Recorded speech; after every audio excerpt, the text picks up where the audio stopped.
But I think the development of full artificial intelligence will spell the end of the human race.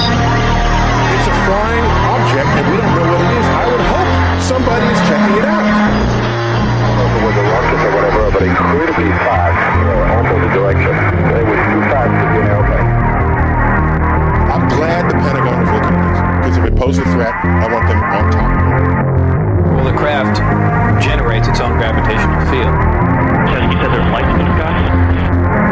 The internet has become the command center for criminals and terrorists. 911, what's your emergency? I need help, please help me! Aliens won't let it happen. You know, that's what we're instructed to say. Roswell, Area 51. Alien kept deep under the ground. 1, 0, 1, 1, 0,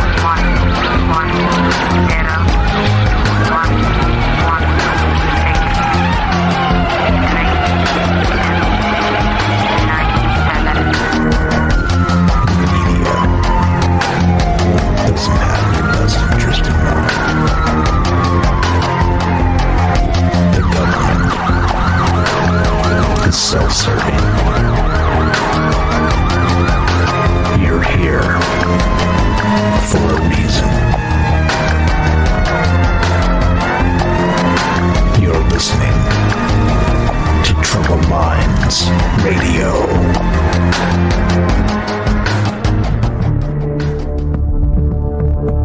Broadcasting live from a secret bunker just off the extraterrestrial highway. Somewhere in the desert sands outside of Las Vegas. From somewhere in space-time, loosely labeled Generation X on planet Earth.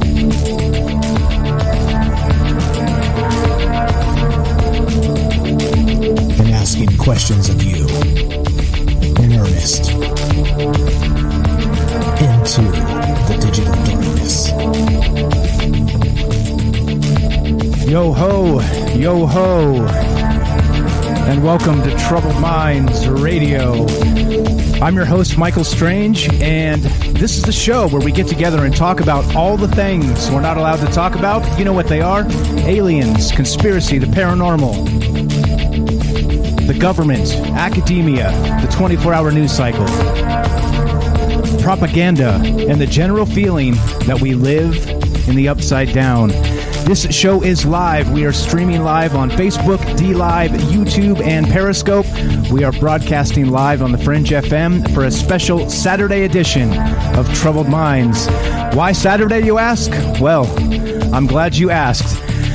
This is the waning hours of a 24-hour live marathon on Fringe FM for a fundraiser to keep Fringe on the air.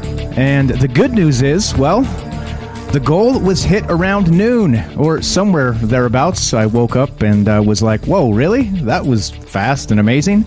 So that's the good news. The fundraiser has been completed. However, as usual, what we're going to do, if we have time for doing this, and we're still talking about these things, let's just keep pushing this.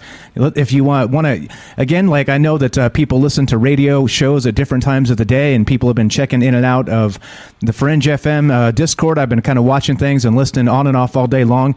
Lots of exciting things happening, lots of energy, lots of good stuff.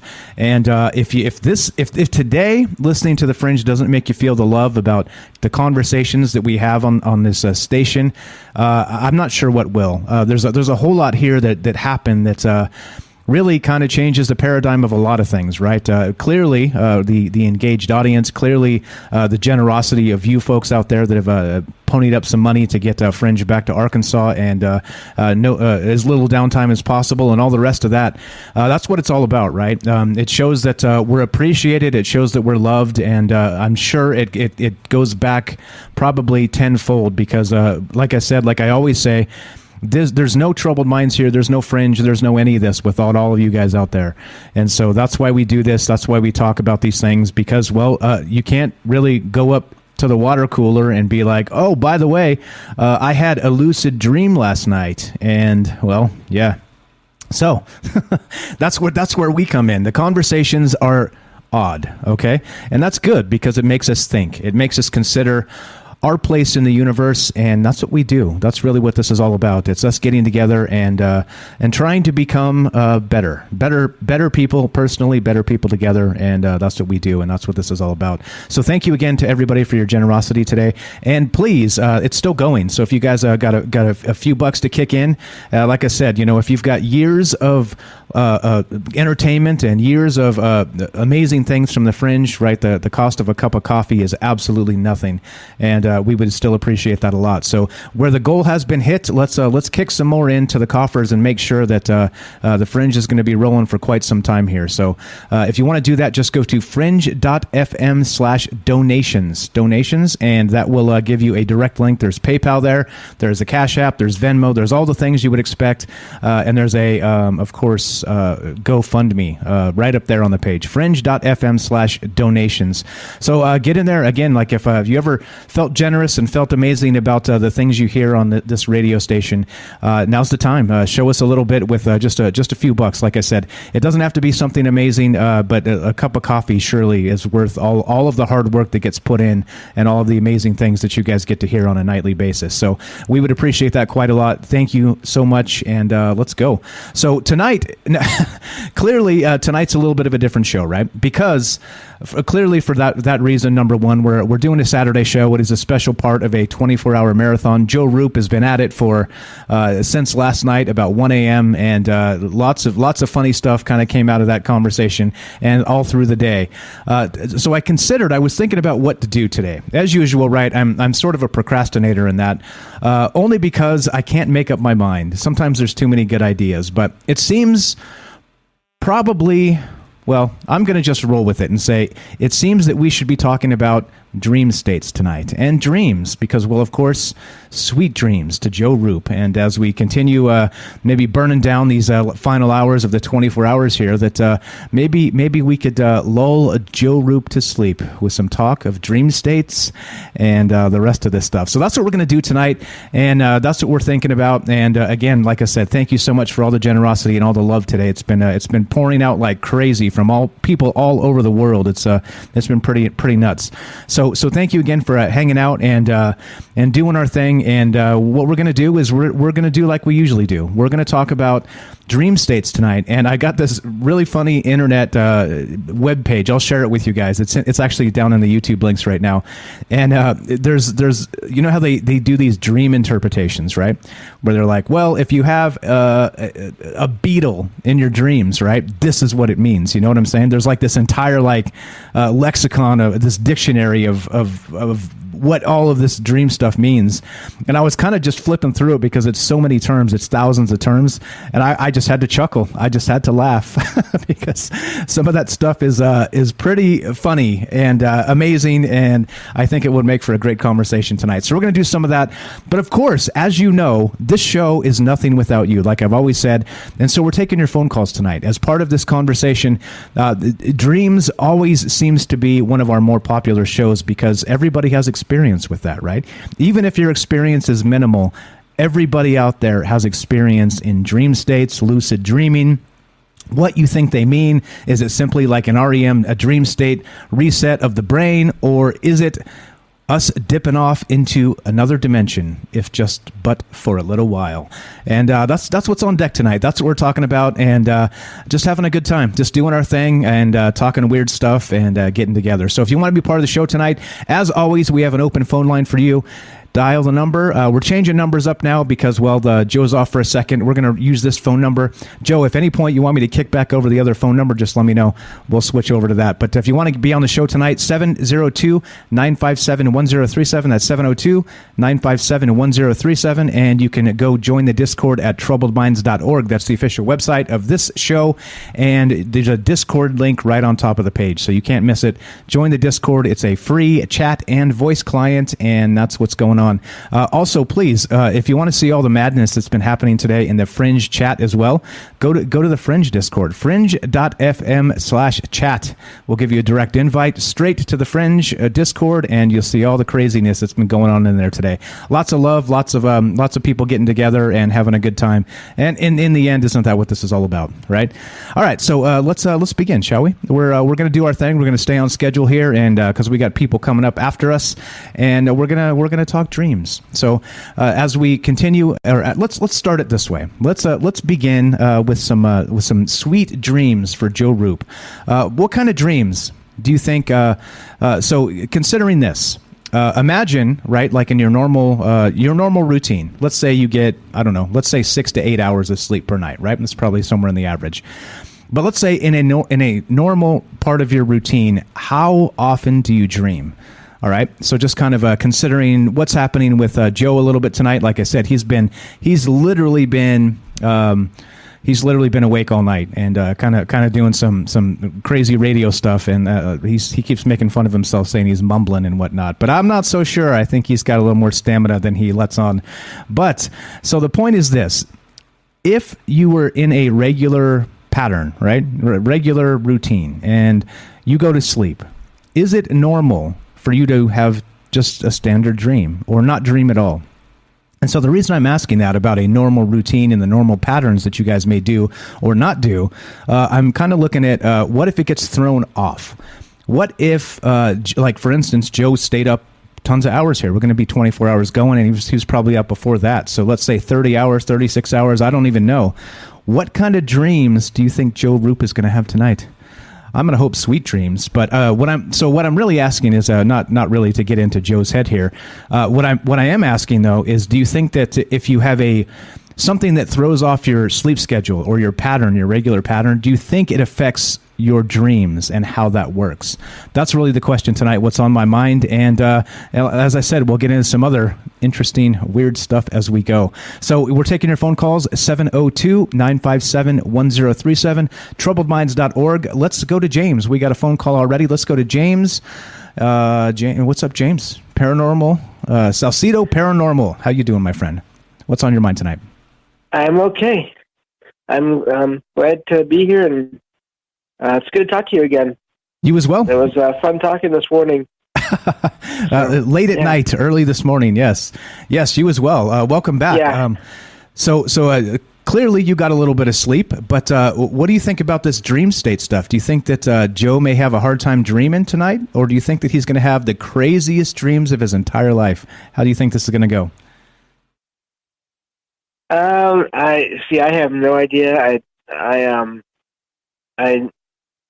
don't really have like a regular sleep schedule myself, so I can't say that how that affects dreams one way or the other.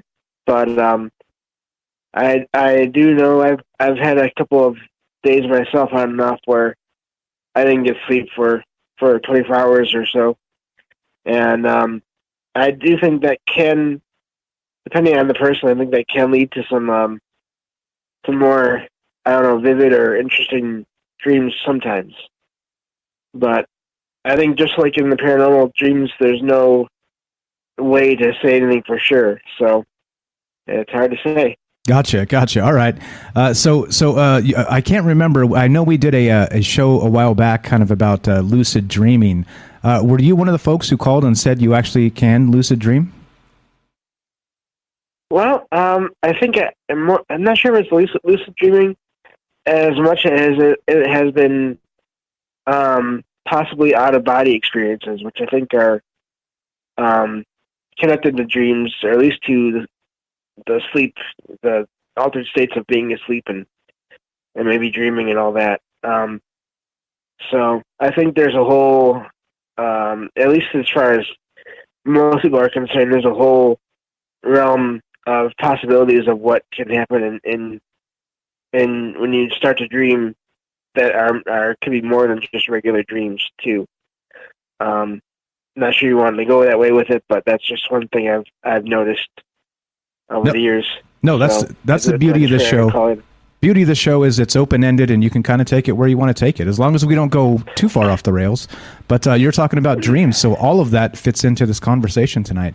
And some people have said, kind of like I discussed as we began here, that dreaming is just kind of like a reboot of the brain, right? Scientifically, they're like, well, nothing really happens, all right? But so are you more of the mind that that's possible, or do you think it is maybe a step into another realm of sorts? I think it's possible that could happen, where I think there are just some dreams that are just dreams that are just the brain doing what it needs to do. I would never say that doesn't happen at all, because I'm sure it does.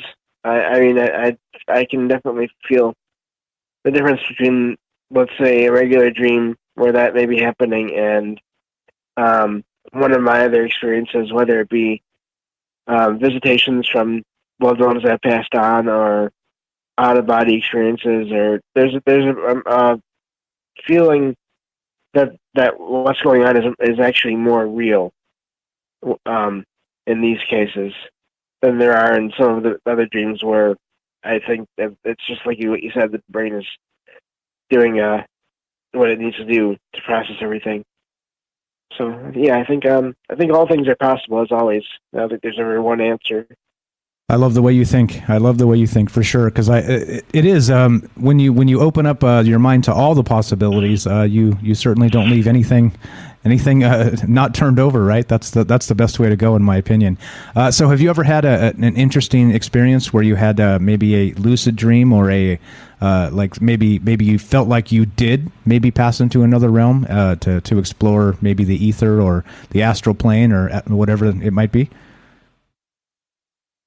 I had one dream one time, and this is kind of, I'm not sure what this qualifies as, where it was nighttime, and I was in my apartment where I was at, sleeping at, but I was standing up, and I was walking towards my front door, because I heard someone on the other side of my front door, and moving around, and I wanted to go see who it was.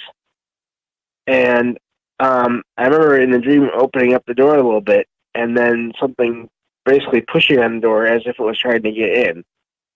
And I had to push back and close the door, and then keep it closed. And then that's where I woke up from this experience. And I don't know what that was. It felt like more than just a regular dream.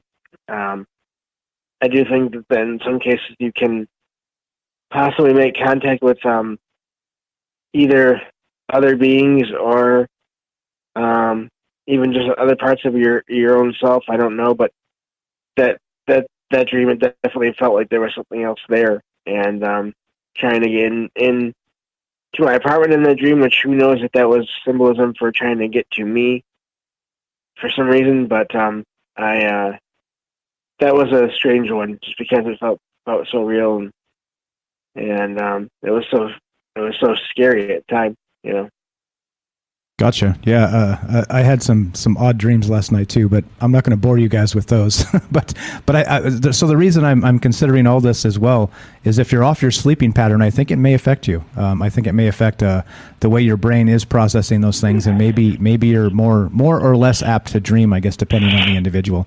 So that's kind of what's on my mind tonight. James, as usual, I appreciate the phone call. We do have to go. We got a break coming up here, bottom of the hour. We're going to try and stay on schedule because we got Gigi coming right behind us. Trying to be timely for everybody else. But a final thought while we got you on the phone tonight, my friend? Just always keep your, I'm losing words here. Just don't dismiss what happens in your dreams. You never know what it could mean. I love it. Don't dismiss what happens in your dreams. You never know what they could mean.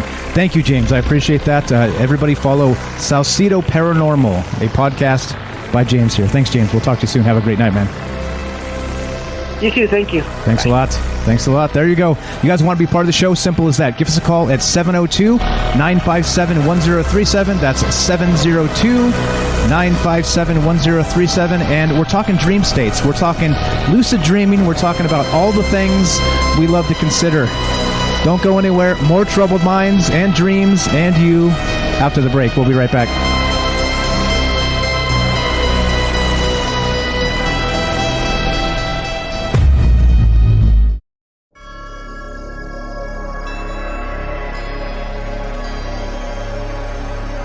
All right, good evening and welcome back to Troubled Minds. I'm your host, Michael Strange, and tonight we're talking about dream states. Lucid dreaming. Does your regular sleeping pattern have anything to do with how you dream every night? And more, basically. As you know, this show's about you, and we can take this dream stuff any direction you want to go. We're taking your phone calls because we're streaming on Facebook, DLive, YouTube, and Periscope. And of course, for this special Saturday show, and like always, we are broadcasting live on the Fringe FM. If you guys want to be part of the conversation tonight, give us a call at 702-957-1037. That's 702-957-1037. Phone number is up on the stream. You can go to troubledminds.org and find the official website, troubledminds.org, and the phone number and the Discord link right there. So let's go. I got stuff to say as always, but I always do. So that's nobody's worried about that. Don't worry about that little guy. But let's go to. It looks like this is Derek in Massachusetts. Welcome to the show, my friend. How are you tonight? What's going on, Mike? Good show. Thank you. I got a couple quick thoughts about the sleeping pattern aspect of it. Sure. Speaking as a night stalker and night worker, you know. Nice. Okay. An expert. I choose to believe, like, I have no way to prove it. Obviously, we're just theorizing, but I like the idea that it's actually a realm. Like, we're going to a dream realm. Like, I think dreams are multifaceted. Like, there's an aspect of processing your unconscious, like, data that you absorb throughout the course of the day. But I think we're actually, like, going somewhere. So I feel like I've noticed that the dream realm is, like, more populated at night than it is during the day. Like, when I have a night off and I'm sleeping at night, I have more dreams, like, of other people especially, like, at night. And during the day, I have less dreams. Like, you know what I mean? Yeah, interesting. So it's let's say the dream realm is less populated per capita during the daytime. So you have more leash to kind of get around and see the dream world without all the tourists, as it were. I like that, man. I like the thought. Yeah, I mean, or it's more boring too. Like, I think, like, we have a collective consciousness, obviously, and like the morphic field and all that kind of stuff. And I think the same applies during the day, like in our dream state too. I think we have a collective unconscious. So I think there's a chance that the people we see in our dreams, we might actually be interacting with them in reality sometimes. Like, I think because as a culture, we're not talking about our dreams like at breakfast every morning, or like it's not a huge part of like our conversation. A lot of people who aren't into the Fringe stuff hate listening to dream stories. They don't like it. It's like one of the most boring things to them. So because of that, we have no idea whether or not we're popping into each other's dreams every single night, you know? And then people might find that if they're sleeping at a different time than everyone around them, like, let's say you have like a crush at the other side of the country or something, or in the other side of town or whatever, and you might be having some crazy dream action with each other and really popping into each other's dreams all the time. But then if your sleep cycles become different, I think there's a chance that that might be harder to do or change completely. I see. Yeah, that makes sense. So if we are dipping our toes into another realm, then we're kind of there is a dream population of sorts. I like that. I like that idea. Yeah. And so you clearly, before you were the Night Stalker, at some point you did sleep during the daytime. Did you notice a difference? Or I'm sorry, you did sleep during the night. So have you noticed an actual physical difference in your dreams as your sleep schedule had to change? I'm dreaming way less than I was before. Like, when I was in college was the peak of my dreaming. I was like really getting into lucid dreaming heavily. And then as soon as college was over, basically I hopped right into the supermarket game immediately. It was during the day. I was the day stalker at that point. But that's kind of when I noticed a big gap. Like, when I have when I have stress, when I'm worrying about when I'm waking up, then my dreams are less. And when I have if I have any days off in a row, then I'm dreaming like crazy. So I'm not sure. I think a lot of it's stress based. That we're not remembering the dreams the way we'd want to, because there's a lot of other like stresses that are using facilities that your brain could otherwise use on dreams, or dream recollection. Yeah, that makes sense to me. And I think too. I think again, as I said before, with these dream shows, I think it's more fascinating because I don't dream so much, and so I don't. Maybe I do, but I don't remember them. So it's unbelievably surreal hearing what you guys actually do dream about, right? Like some people can literally control the dreams and things like this. I'm just like, wow, what? Like, like mine are usually terrifying. Like if I remember a man, they are not good. They are not good. Yeah, those are the ones that stick with you. I mean, I believe that we dream every night. It's just whether or not we remember them is the question. So there's all kinds of like lucid dream tactics. People have heard this a million times, but like the process of training your brain to remember your dreams, just like repeating to yourself before you fall asleep, I will remember my dreams. I will remember my dreams. I will remember my dreams. Makes your brain realize that it's information you want. Like your brain is filtering out 95% of the information that you get all day. Like I've used this analogy before, but if you're like on a bus and you're talking to somebody in like a one-on-one conversation in a crowded bus, and it's like it's just a sea of a cacophony of noise behind you, and then you hear Derek in the background, and I'll turn and somebody like just said, not even talking to me, just the word Derek on the other side of the bus, and I heard it, and I turned my head over because your brain is, or your ears or whatever, you're taking in all the information that you can physically hear, but you're only like consciously registering the information that's important to you, like the conversation you're having one-on-one. But all the other noises are going straight into your subconscious, your unconscious or whatever. And that's a lot of the information that's being filtered and processed during your sleep state or whatever. But I forget where I was going with that. But what did you say right before I started that tangent? Sorry. I have a goldfish memory as well, so I'm with you. We can have a collective unconscious loss here. I don't remember. I was reading the chat too, so too many things. Whatever. All right, sorry. It's cool. So you do think that maybe the different the way you sleep, or how about like in Joe's case tonight? Like I said, we're not trying to get into Joe's head, but like in a particular instance, if you stay up for 24 hours, do you think it will change your dream state at all? Do you think like more or less dreams in that case? More, I guess. It depends. Like if it's like an all-nighter like type celebration, then like it'll be kind of a weight lifted off your shoulders type of deal, and you don't have the stressor of having to do it again tomorrow or whatever. But for me, I'm doing this. I sleep 2 hours a day if I don't have the day off or the night off. Like, so in that scenario, no, like it's not. You're almost like you're just blinking out. And you're closing your eyes and you're opening them again, and it's time for you to get up again. So I think like for me, I remember my dreams the most when I can fall back to sleep. If I can wake up and then go back to sleep, that's when I have the most impact over my dreams and the most like recollection of them. And if you're like just dead tired, then there's a chance of you just skipping that. But if you're dead tired and you get to sleep for say 12 hours and you have no responsibility the next day, so you can kind of lounge around and be in that kind of groggy state for a while, I think that there's a strong chance you'll have some wild dreams, Gotcha. Especially with all the emotions in the air and stuff, And I think if people are thinking about you, like it's different. I think like the thoughts, if you're thinking, I don't know, I think thoughts have real power. And I think a major reason why celebrities kind of go crazy is because like there's actual energy to having people thinking about you all the time. So today we had a day devoted to the Fringe and Joe. So he might have really happy, positive dreams about family and about like, all the love we share together with everybody. Like, yeah, I think that's definitely possible. As he says at the end, sweet dreams. Sweet dreams are definitely possible. I like it. Yeah, I definitely like it. Go ahead. But my break's ending. But before I go back, touching on like the last on James's call, with like the differences between like astral travel and dreaming and that kind of stuff. It's my opinion that they're all separate realms.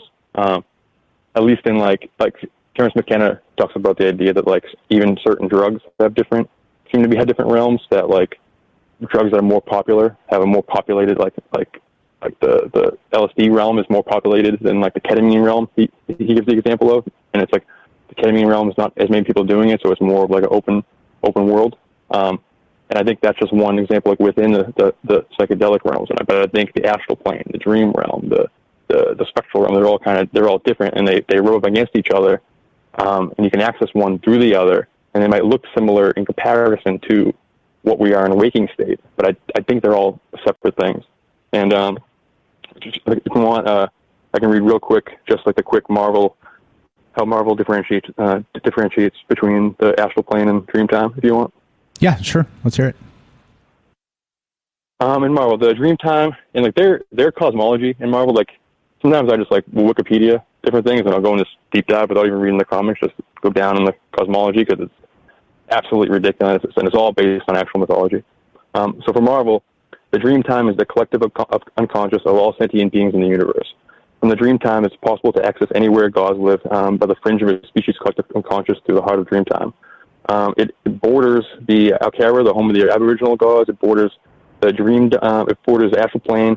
The dream dimension is the home of Nightmare, who like is being introduced in Doctor Strange 2 coming up most likely, who like controls the dream realm. And he feeds on the energy that like a Freddy Krueger style when people are dreaming. So he needs, if nobody is dreaming, say like at all, if somehow Doctor Strange can convince the entire world to stay awake for like 5 minutes all at the same time and nobody's dreaming, then like he loses all his power and like is defeated and the dream like realm ceases to exist, you know? Like yeah, I gotcha. Interesting. So it needs it needs us to prop it up. Sorry, go ahead. Yeah, it's interesting the fact that like half the planet is sleeping at all times is interesting, and like the fact that we have to sleep. If we don't, we die. Is interesting. It's like part of the matrix, you know. It's part of the construct that we're living in. And yeah, so borders, the astral plane, they're all different things. The astral plane is an alternate dimension, an equivalent space to our own, where all matter is composed of exoplasm. On the astral plane, the life energies and consciousnesses of other beings can be discernible to adepts. Adepts can reach the astral plane through magical means or psionics.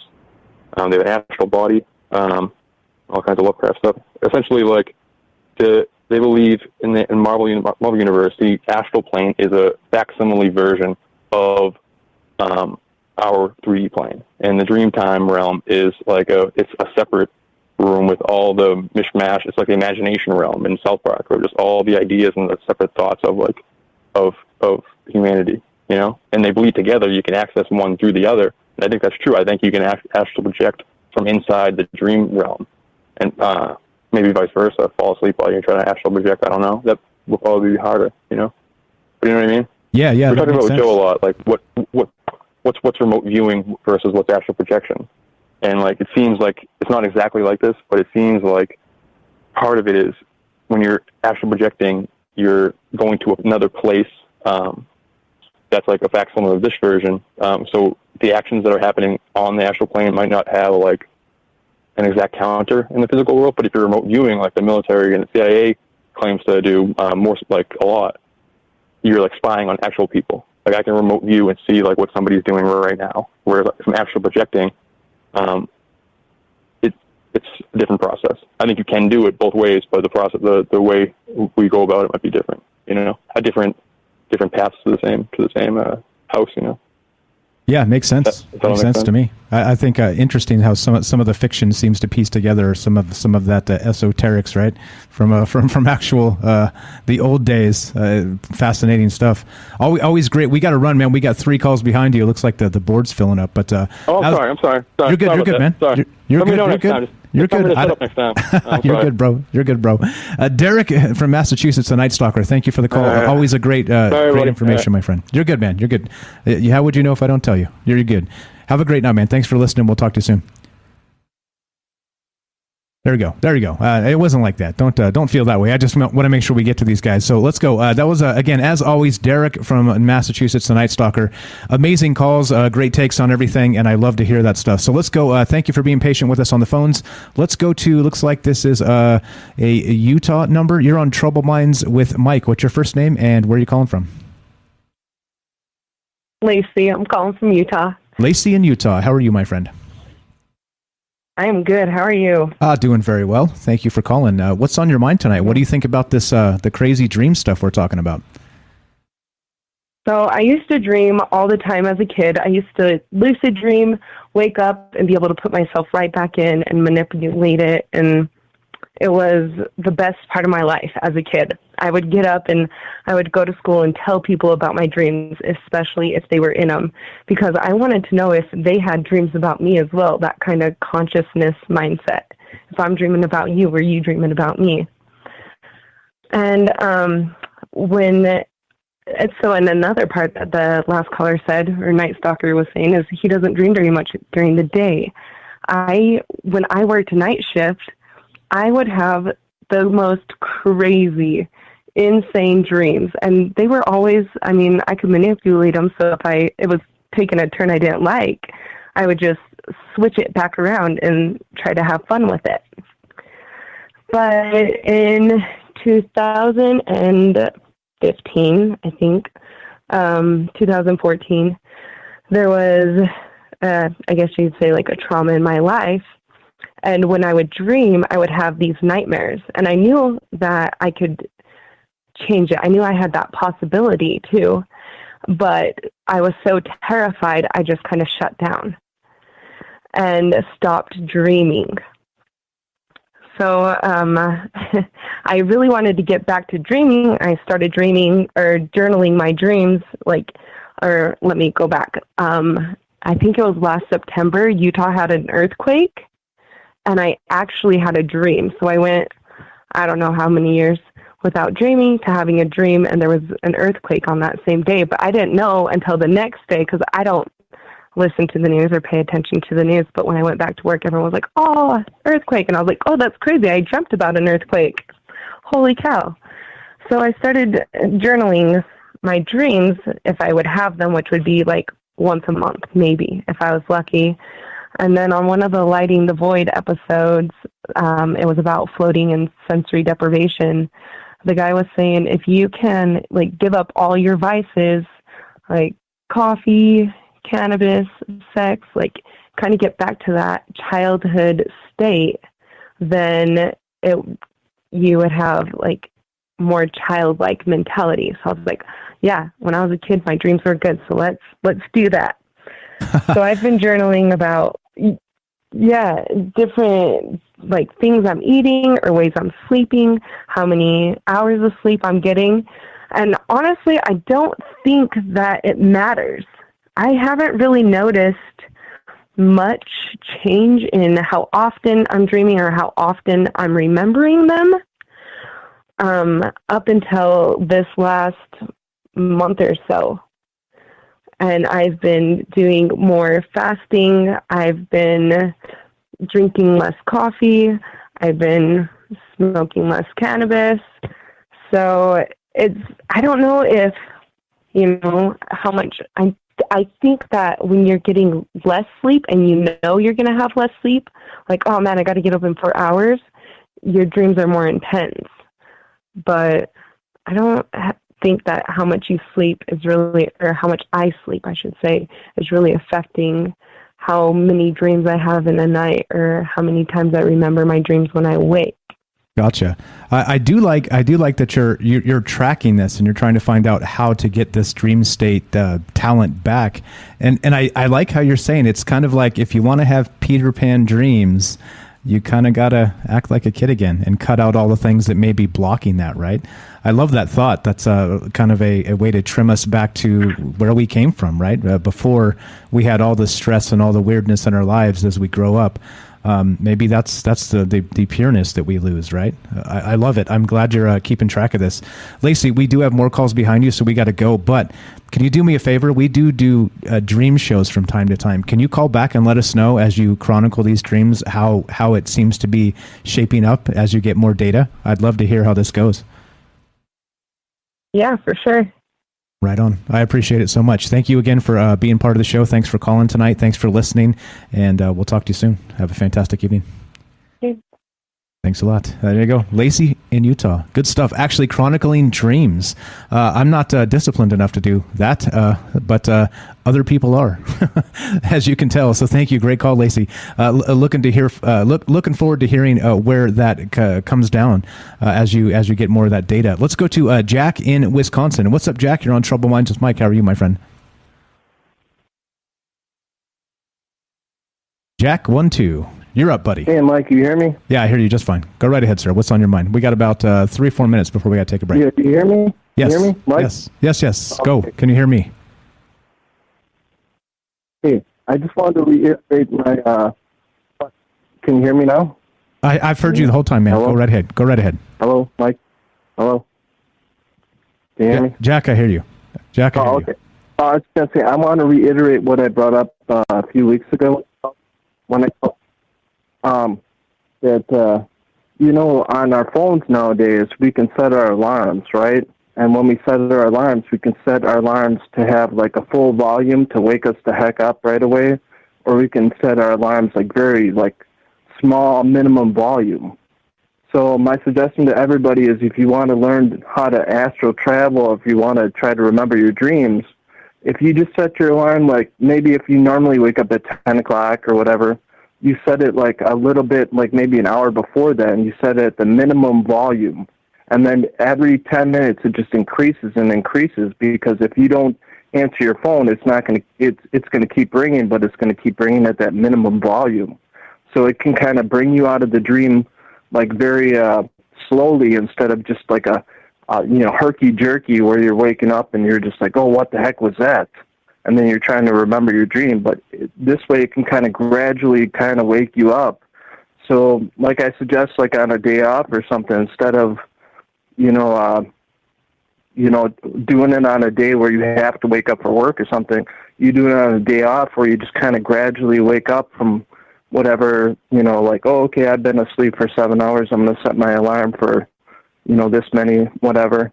And then just try to do that. I think it could kind of help people to remember their dreams too. So it's just something I wanted to call up to, just kind of reiterate with everybody that I haven't tried it, and I know you were going to try it and I was going to try it, but I haven't done it. I totally forgot. So I'm going to actually try it and see if that works and helps me to remember my dreams, and maybe even be able to help me wake up during my dream, which would be cool to have an astral dream. So, Heck yeah. I'm with you there.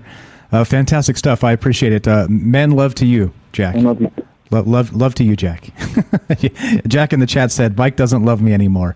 I refute that comment.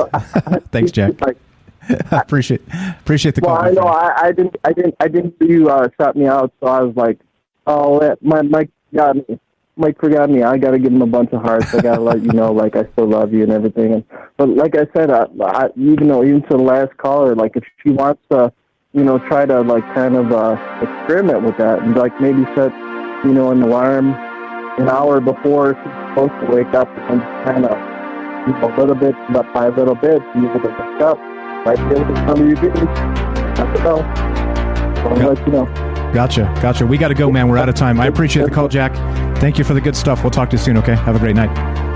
Thanks, brother. All right, we got one more call on deck. Hang tight. Thanks for being patient with us, guys. We are talking about dream states tonight. What do you think? Does your sleep cycle affect any of that, or do you think it's completely separate?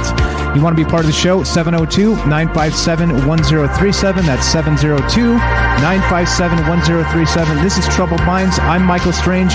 Don't go anywhere. More about dreams and you after the break. We'll be right back.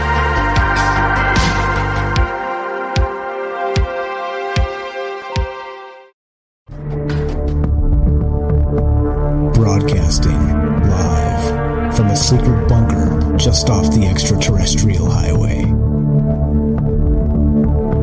Somewhere in the desert sands outside of Las Vegas.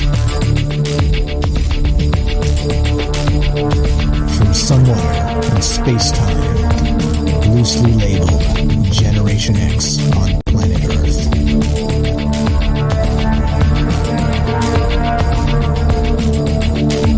And asking questions of you in earnest into the digital darkness. Good evening and welcome back to Troubled Minds Radio. I'm your host, Michael Strange, and this is the show where we talk about all the things we're not allowed to talk about. You know what they are? Aliens, conspiracy, the paranormal, the government, academia, the 24-hour news cycle, propaganda, and the general feeling that we live in the upside down. We have a special Saturday show as part of the Fringe Marathon, the Fringe-a-thon as it were, trying to raise some money to keep the Fringe FM on air. If you guys can spare a little bit goes a long way. Fringe.fm/donations. Please, we appreciate that a lot. Keep it going. You enjoy the radio shows. You enjoy all the community. You enjoy all this. These things are not free to run, so we appreciate anything you guys can spare. That's why we're on Saturday night, and that's why the Fringe has been going all day and all night since 1 a.m. last night. So here we go. As we continue this, we have a phone call on. Thanks, Jared, for being patient. We'll get right back to you. We're taking your phone calls, and we're talking about dreams tonight. Dream states, and there's the idea that came to me is if you stay up for 24 hours, kind of like Joe Roop did, is that going to affect the way he dreams tonight, or would it affect you? That type of thing. So that's kind of on my mind, and really what spawned the conversation about dreams. So again, we're streaming on Facebook, DLive, YouTube, and Periscope. We are broadcasting live on the Fringe FM, taking your phone calls. But Jared's been very patient. Let's go to Jared. Welcome to the show. You're on Troubled Minds with Mike. How are you, my friend? Hey, dude. How you doing? I'm doing very well. Thanks for being patient. We had a bunch of calls before you there, and you waited an awful long time. Appreciate that. Yeah, it was well, and I'm glad that the calls in between when I called and now all stayed on topic, so my information should be relevant for everybody there. There was just one bit of information I wanted to add, and that is with the DMT research Dr. Rich Strassman did, DMT spirit molecule. What they noticed was, and as we all know, DMT is probably highly correlated to dreams. What we find out there in the study is that the more DMT given to the subjects, the less dream recall they had. So, and then they would wake up or, come back and say they don't remember anything at all. I think therein we need to say that rather I wasn't dreaming. We should say I probably was dreaming. I would imagine more DMT would be more dreams. That seems pretty logical, but I'm not entirely sure, and I'd like to figure that one out some way, somehow. But yeah, I think that's...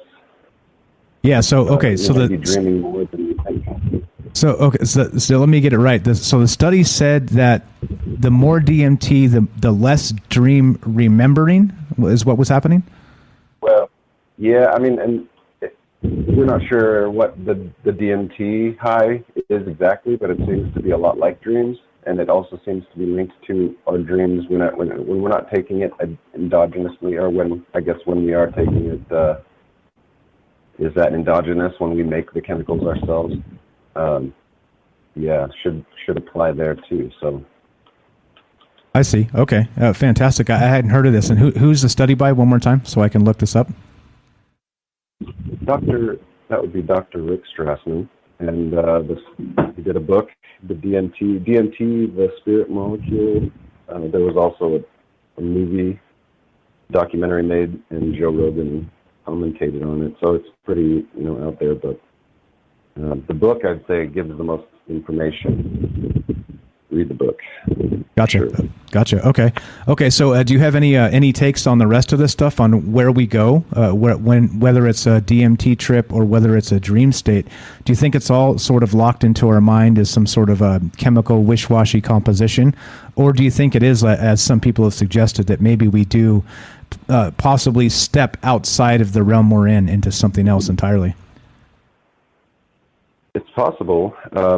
I know that I've had dreams where I was spoken to in the dream by the person who was laying next to me. And in this case, it was an interesting story. We were sleeping in a hotel in the closet because there was a lot of people in the hotel. We wanted privacy. And so we slept in the closet, and she woke me up from a dream, in the dream state.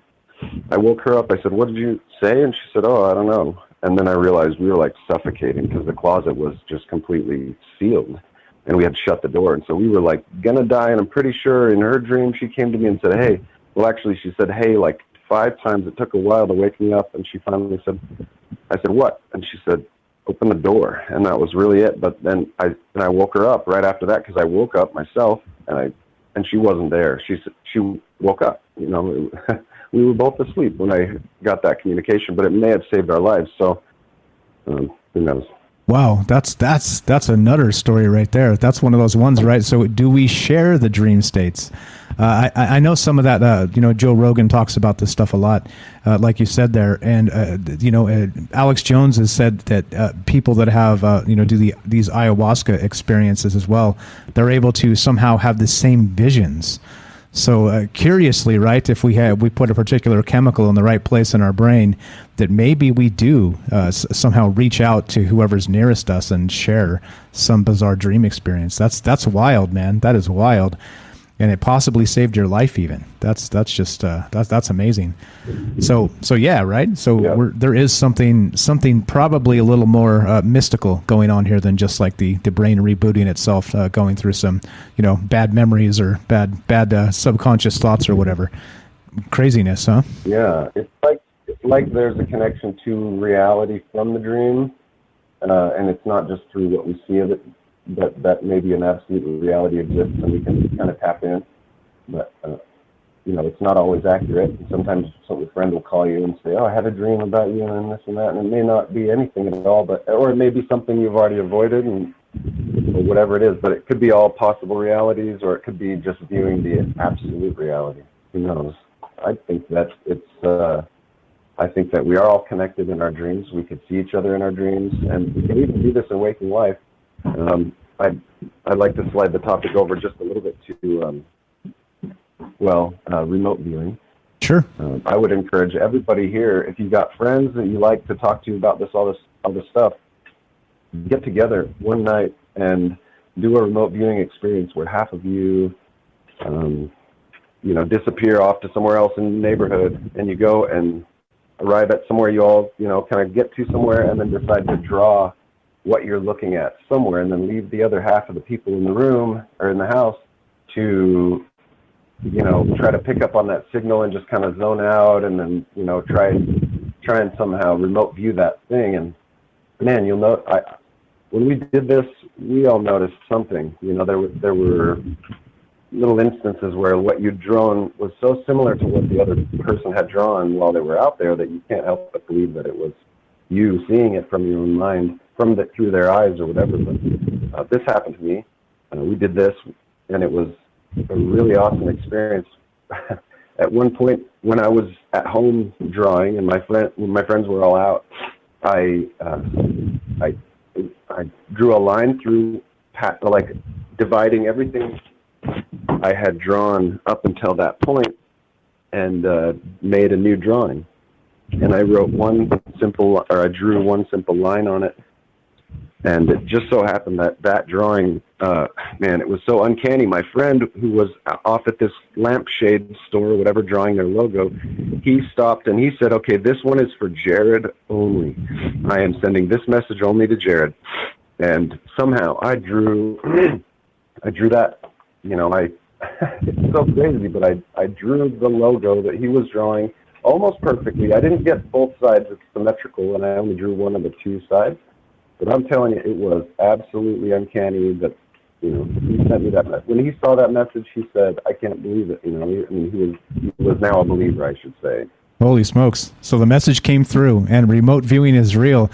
I've heard this before. I've heard people say that remote viewing is a real thing. And so you've got some proof there. That's incredible. Have you practiced beyond that? Have you become, let's say, good at remote viewing, or is it still sort of like a just try it once in a while sort of situation for you?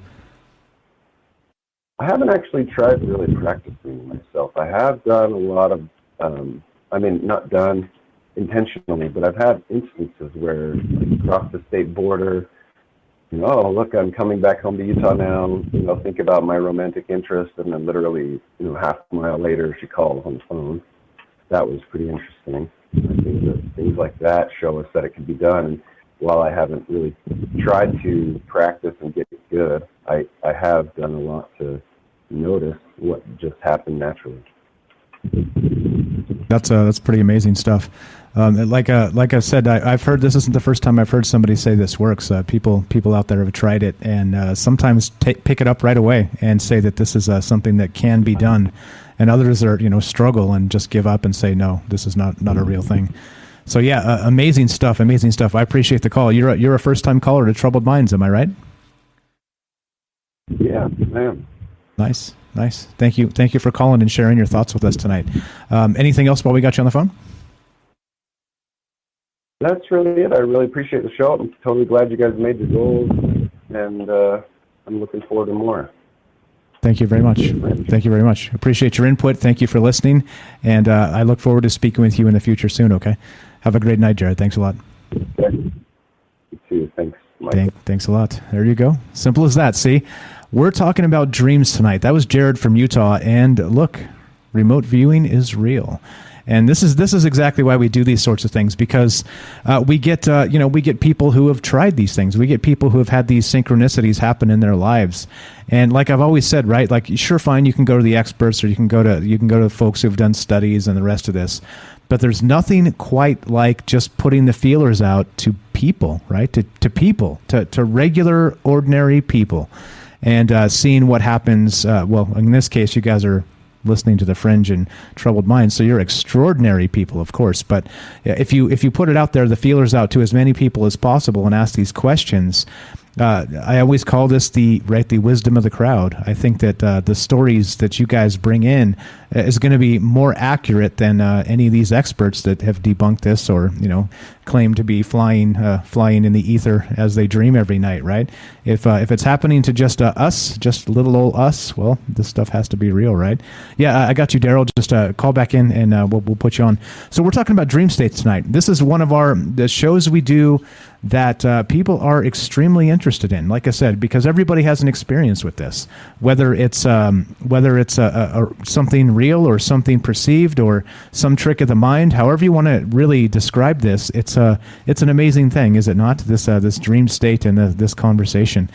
So we are taking your phone calls if you want to be part of the show. Daryl was just on the line but disconnected. We're looking to hear from you. 702-957-1037. That's 702-957-1037. And let us not forget the reason we're doing the Saturday stream. It's because we're trying to raise some money for the Fringe FM and keep us on the air. So if you have not, and you got a little bit to spare, go to fringe.fm/donations, and there's all of the things up there. If you can spare a few bucks, we would appreciate that a lot. And it doesn't have to be a lot, like I said. If everybody kicks in a little bit, well, that makes the world go round, does it not? So okay, we got a phone call coming right quick here. We'll get to Beechwood in just a sec, but I want to point this website out because I think this is really hilarious. There's this website called dreammoods.com, all right, and they have it's basically a kind of a dictionary, like a dream dictionary. And what it is it's like right, like if you have a particular dream with, like I said, maybe a beetle or a tree, or right, whatever your dream is, this website is basically telling you what these things may or may not be, right, in your dreams, which seems, well, wild to me. Wild.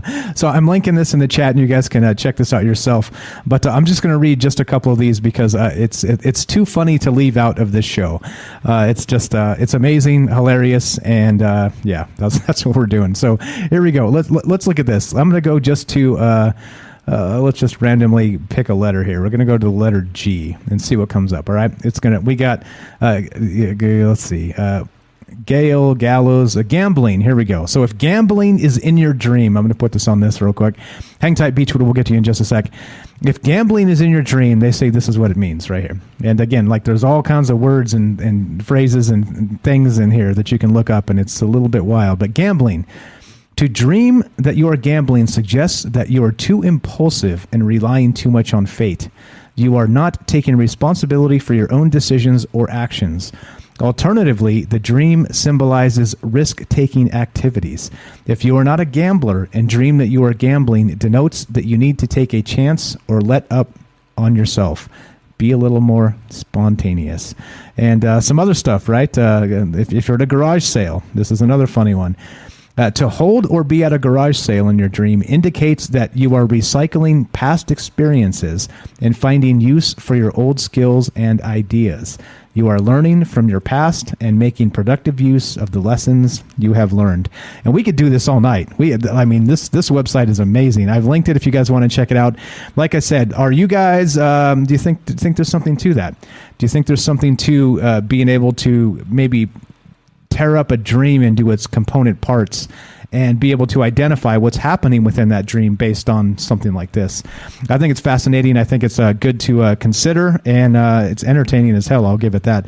But let's go to, again, we're taking your phone calls tonight if you want to be part of the show. I can't say it. The three things tried to come out of my mouth at the same time right there. This is Troubled Minds. If you want to be part of the show tonight, 702-957-1037. That's 702-957-1037. You can also join the Discord at troubledminds.org. Click the Discord link and come join us that way. It's a free chat and voice client, so if you're international and don't like the 702 area code, which is Las Vegas, by the way, you can be on the show for free using Discord. All right, let's go to Beechwood in Massachusetts. What's up, Beechwood? You're on Troubled Minds with Mike. How are you, my friend? Hey, what's up? I'm doing awesome. It's a good Saturday show. I worked all day today, so it's good to relax. I'm having a couple of beers, listening. I love Dream World. I think it's a great topic. I even dug out some stuff from 2017 from the McLean Hospital, the mental hospital, when I was in there, when I woke up with amnesia, and all right, I'll read a little bit of it.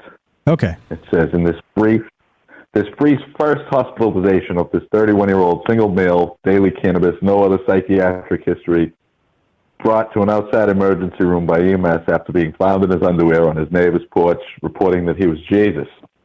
He hit an EMS staff member in the face and required chemical restraint. And then it goes through some stuff, and then initial report describes seeing every dream he's ever had in his head like a movie reel, saying it causes space-time changes, and it's caused from synchronized dreaming and being able to control your dreams and others' dreams, which he states he learned from his grandparents, also describing the illusions of his co-workers. And then it says that he claims that when you touch a person's hand, exchange spit, saliva, sweat, etc., that you're permanently connected forever, and it allows you to dream in the same, synchronized dreaming. And that was out of nowhere. So I woke up one day just saying that stuff. But I think that the dream world is a realm. I think it's a dream realm, and I think a lot of lucid dreaming and vivid dreaming has to do with the lifestyle you live and what you eat, and how much you stimulate your body on the outside, how much you stimulate your mind. We're way overstimulated as humans. Most of us wake up, we put on some type of stimulation, or we have a cup of coffee, we listen to the radio, we watch the TV, we read newspapers. And I think that takes away from the dream experience, because it fills the spot for a craving for fulfillment. And I find that lack of stimulation causes me to have much more vivid, controllable dreams. And I noticed that with diet too, a lot of green stuff. But I was big into the gym, and I was doing boxing and MMA. So they always try to cut you down in weight, so you're big in your weight class. But I changed my diet up, and I noticed that I had a much better sleep cycle, and I would remember my dreams a lot, and it was easier to fall asleep quick and get into that state of dreaming.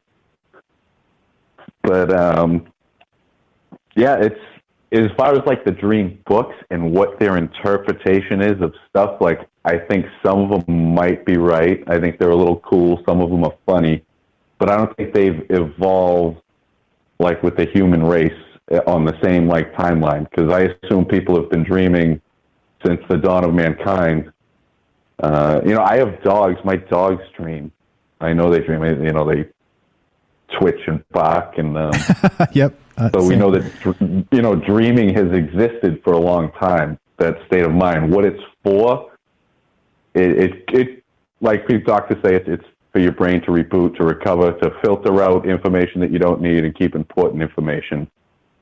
But I think it's different than that. I suppose it could be that, but too many people talk about, you know, seeing loved ones from the past. I've had dreams so real that I don't know if they're even dreams or not. Like, I have memories of things that happened that should be dreams, but I don't know. They're mixed up in my mind, I guess. But yeah, that was pretty much it. There's a couple other things, but you know, when you call, sometimes you know your mind goes blank and stuff. But, the pressure is on. Great topic. The pressure's on. The pressure's on. I appreciate it, Beechwood. As always, thanks for the call. Thanks for listening. We'll talk to you soon. Great thoughts, my man. Yeah. And yes, could I get one last thing in? Yeah, go for it. We got a minute or two. Go ahead. All right. I was going to actually mention this, you know, ways back when I've called. I've had dreams where I've been brought to like a world just like this, and there are people there that are not human. They're either aliens, an entity, or something. And in that dream, I've had someone pull out a badge and show it to me, and it says something on it. And do you know what letters are on the badge? No. DMT? No. It's the other three, the ones we talked about last night on your show. Really? Thursday night. Really? Really? The CIA has infiltrated your dreams. That's amazing. Yep. That's amazing. I love it, man. I love it. If I get something like that, I'm looking forward to a dream like that so I can tell them off in my dream. That'll be amazing. Thanks again, Beechwood. Yeah, if that ever happens, grab the badge and just run away. You got it. We need the proof. Thanks, bro. I appreciate the call. Good stuff as always. That's Beechwood in Massachusetts. Take it easy, man. Thanks, man. Have a good night. You too. Simple as that. If you guys want to be part of the show, we are taking your phone calls. We're talking about dreams tonight. And this is Troubled Minds. I'm Michael Strange, and you can reach us at 702-957-1037. That's 702-957-1037. And you could go to troubledminds.org. That's the official website of the show, and find the Discord link. Join the Discord if you have not, and come say hi to all the amazing, smart people that are out there, because this is a community. This is the family. This is not just, well, you know, some guy rambling into a microphone on the internet. Well, maybe it's that too, but there's a lot of amazing people that are part of this conversation. And come find out. Come join them. Troubledminds.org. Click the Discord link. Also join the Fringe FM chat at fringe.fm/chat. Get in here and say hi. Don't be shy. One more time. We're talking about dreams and you. Taking your phone calls, 702-957-1037. This is Troubled Minds. I'm Michael Strange. Don't go anywhere. More after the break.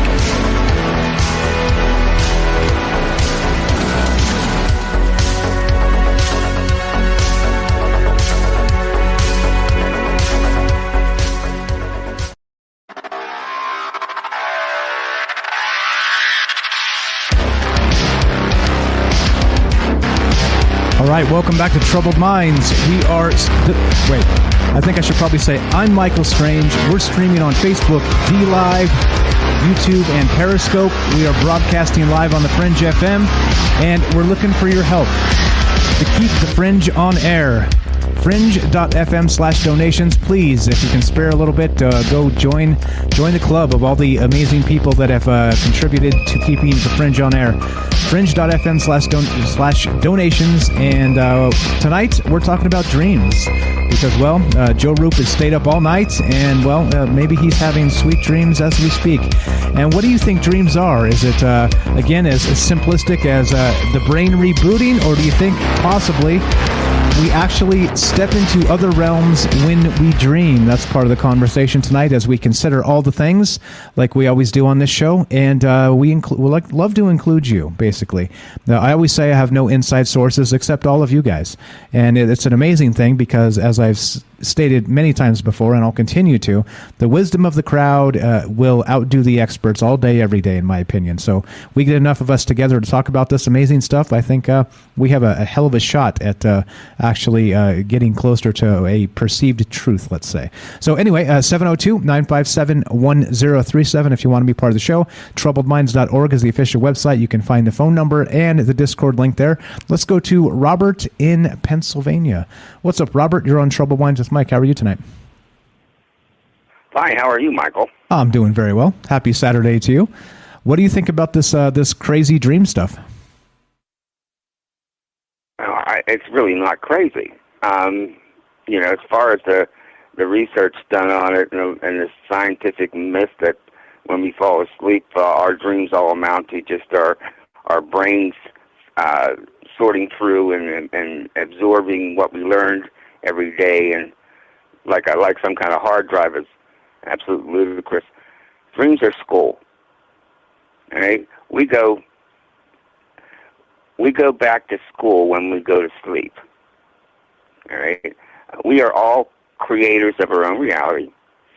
And I don't say that we go to school every time we go to sleep and dream, but like mechanics, automobile mechanics, or people with skilled trades who have to go back to school every once in a while to hone their skills, to update them. That's what we do. We go back to school every once in a while to update our skills in manufacturing reality. And often outside of school, when we have these complicated dreams, where there's many things that happen, all right? A lot of the times that's because in your sleep, your soul has been released, and you're actually looking in on your current lives, your simultaneous lives. All right. I'll give you an example. A few nights ago, I had a dream where I was with my brother in a bar. All right. My brother was decked out. He looked better than he ever did, and I've ever seen him. He looked really good. And my brother is not that good looking, but he really looks sharp. And I went out to get the car in this dream, and I couldn't find the car. And I couldn't remember what the car looked like for a while there.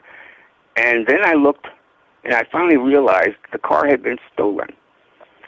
So I looked across the street, and here's this car lot. It's not a car lot. It's a junkyard. All right. And I realized that this is probably one of those chop shops, and my car's been stolen. So I go to the gate, and I'm pleading with this old guy who I've never seen before, who I assume is who runs the place.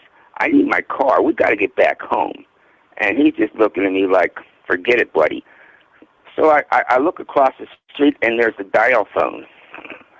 One of those old dial phones, somehow attached to the facade of a brick wall.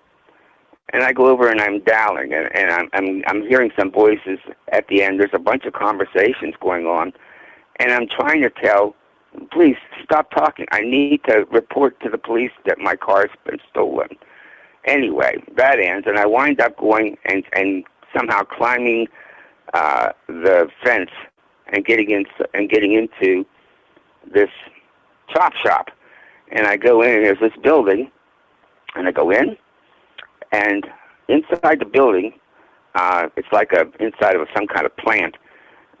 There's this man sitting on a chair on a huge hydraulic lift doing something, and he looked like Michael J. Fox without legs. All right, now that's where the dreams are. Seriously, and I'm telling him I need my car. All right, I don't remember anything after that, except what that is probably because of the difference with my brother, and so I was probably looking in on a current simultaneous life, all right, that was going on at that time, all right. But my most vivid dream that I can remember, and this is a number of years ago, quite a few years ago, is I was opening the refrigerator. This is where you could get into where you're dreaming about the dead. I was opening the refrigerator in the kitchen, and I looked into the living room, And I saw, as vivid as I'm looking at you right now on the screen, my father and my grandfather sitting together on the sofa. And my grandfather suddenly barks, "I want your father's body paid for." Now, I have no idea what that was about, but it was so vivid. And what was the most striking to me was how my father looked happier than I ever recall him ever looking in all the years I knew him. He looked really, really happy. Right? Also, if people pay attention to their dreams, they'll notice that the buildings in their dreams are not really like, structures that you see here in this reality, that they're more like stage sets. All right? There's something just weak about them, not quite solid about them. And the older you get, the more you dream. And the reason for that is that as you age and get closer to leaving the stage, you'll dream more.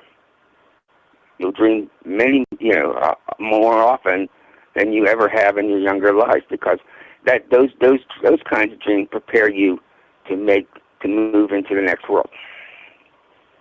So what if I can condense this all this that I just talked about? Pardon me. It's all school. It's all learning, and we're the creators, and we're just going back to school and visiting our simultaneous lives. I'm sure that some people on the chat here probably had dreams of themselves, maybe in a war, maybe the Civil War. I know when I was younger, I did. These are probably dreams of your current what's called past lives, but are really simultaneous lives. I've run out of my 6 points, but you see where I just wanted to put this out there, that this is really not that hard to understand. Yeah, well, I mean, I think the thing is, too, it's not like I understand where you're coming from, but people experience these things differently, right? So as you know, that's just part of the conversation. So whereas I have my theory, you have yours, and all the rest of it, we get together and we get more, right? I think more theories kind of blended together enriches the entire thing as it were, right? So that's all. So as you know, like I appreciate what you're saying here, and I agree. I think school is a good way to put that. And that we're still learning. It is, maybe these are past life experiences. Maybe there's, who knows? Maybe maybe our own subconscious is finding a way to teach ourselves by reaching out into other places. I like that. I like the theory, man. Well, it's very here. good. We're all here for one purpose, and we're not here to love one another, because we already do. We're here to create. Everything that you see in front of you, it's something that. It's only there because you see it, because you created that, and you created your whole existence. You're in charge of it. And as I said a few shows ago, we go back, we rehearse our lines for the day, while we're sleeping, and come back, and we go through the whole stage, the whole experience that we've already rehearsed. Right? It's all to entertain ourselves. Because, I like it. Because without that creation, life in the netherworld, if that's the proper term for it, would be incredibly boring. That's for sure. I'll give it that. We come here to not be bored. Exactly. I kind of agree with you. Okay. And so we reach out to these other places, and when just for example, when you had the dream with your father and grandfather sitting there, so do you think those were real entities, or were they just kind of apparitions in your mind? No question they were real. No question at all. But I just, for the life of me, couldn't figure out what my grandfather meant that he wanted my father's body paid for. I mean, it's what good is it to tell to come from the afterlife to give me a message, and I can't even understand what he means. Maybe he should have been more specific. Yeah, right. Please clarify in the dream state. Yeah. Just curious. So you think it is a bridge for us to also experience alternate states, but it's all real. It's all real. Sure. And what a few callers back said, it's also an open door to visit people who you cared about in your life, who have passed on, and to be able to see them, to visit them. I mean, I had a dream. I dream a lot now. I'm getting older, and I'm getting ready to leave the stage. And just a couple nights ago, I had a dream. I was standing in front of a closed coffin, and my cousin Joanne, who's already passed on to the other side, was standing next to me. And I went to talk to her, and suddenly she just dropped to the floor dead. My goodness. What, yes. I mean, she's passed. She passed about 4 or 5 months ago. Do I think that was her? Yeah, I do. I think that's our one opportunity outside of some fraudulent seances to get in touch and to see people that we miss. That we... and anybody that has a dream about somebody that passed on it, and they wake up happy. I don't know anybody that's ever had a dream about somebody they cared about who passed on that doesn't wake up happy. They know that it actually was real. Gotcha. All right. I'm with you. Great stuff as always, Robert. Anything else while we got you on the phone tonight? No, that's about all I go. I made notes before I called you so I don't get tongue-tied and flip all over the place. It is difficult, right? Especially if I interrupt you and derail your thoughts. I'm terrible at that. But yeah, fantastic stuff. I appreciate you taking notes and keeping us on track. Well, it's terrible when I interrupt you like I'm just doing now. Nah, it's all good. It's part of the shtick. It's part of me being here. I get to experience you guys, and it's a lot of fun. I appreciate it. Thanks, Robert. Robert from Pennsylvania. Okay, check out time his... for somebody else. Well, sorry, go ahead. Time for somebody else. Call in. Come on, people. There you go. Tell me your dream. There you go. 702-957-1037. Check out Robert's book. What is it? All right. Take it easy, Robert. The Robert Collection, and it is... I got it around here somewhere. Oh, geez. Okay, I'll link it. It's actually linked as part of the show notes. Do check out Robert's book. That's Robert from Pennsylvania. I'm terrible with names. And so anyway, we're talking about dream states tonight, guys. We're talking about what does this mean to you? Is this a situation where we can control what's happening in our dreams, or is this something like people have suggested that we have more of like Beechwood was saying, he changed his diet and this thing and the other thing, and he's able to actually possibly now, because of his different lifestyle, be able to access those dreams, very much like Lacey said when she called in, taking the dream journal and the rest of that there may be a possibility of kind of cutting out some of those like adult-like stress inducers or stress relievers that maybe returns us back to my words now, that Peter Pan-like dream state when we were children, when everything was a little more mystical, right? Not so jaded and not so grizzled veteran of life type of thing. So that's what we're talking about tonight. If you guys want to be part of the show, it's once again 702-957-1037. We have a few minutes left for you, so if you you got a hot take here on dreams and you want everybody to hear about it, I'd love to hear it. Let's go. I'm going to go back to this dream dictionary, which is amazing. Like I said, let's go to the letter P and let's see what's here. We are taking your phone call, 702-957-1037. All right. How about this? If you have a package arrive in your dream, a package, right? To see a package in your dream represents hidden creative energy, skills, and or feelings. If you receive a package, then it indicates that you are acknowledging certain feelings or acquiring new resources. If you are giving or sending a package, then it suggests that you are projecting your feelings onto another instead of dealing with them. There you go. Gotcha. Okay, we're going to go to Rohan in just a sec. I got you. Oh, we got a couple people over there. All right, so do check out this dream dictionary, guys. Let me know what you think about this.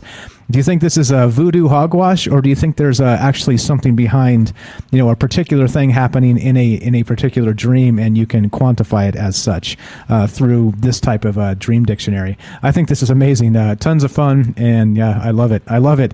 I found this tonight, and when I was kind of going through some of the information we were going to talk about, I was like, this is it. This is what we're talking about. All right, so let's go to, we got a couple folks in the Discord. It looks like only one now. Rohan, go ahead and unmute, my friend, and we'll get you in here. What is happening? The mighty Rohan. Talking about dream states and the rest of this. It just says you're muted, man. I can't unmute you because you're muted on your end. So whenever you're ready, you're already on air. So just click the button and hop on in. So I'm going to keep talking here, but a little bit crazy, right? It's just a little bit crazy. This dream state, whatever it is. There we go. I hear noise. Rohan, the mighty Rohan. Welcome to the show. How are you tonight? Test 1 2. I heard you. Can you hear me now? I heard you. I hear you now. I hear you now. What's happening, man? How are you tonight? Yeah, not too bad. Enjoying things. How are you? I'm doing well, man. Doing well. Happy Saturday, and had a good conversation about dreams and everybody's theories and whatnot. So it's hard to complain. It's definitely hard to complain. What are your thoughts on this whole dream state stuff?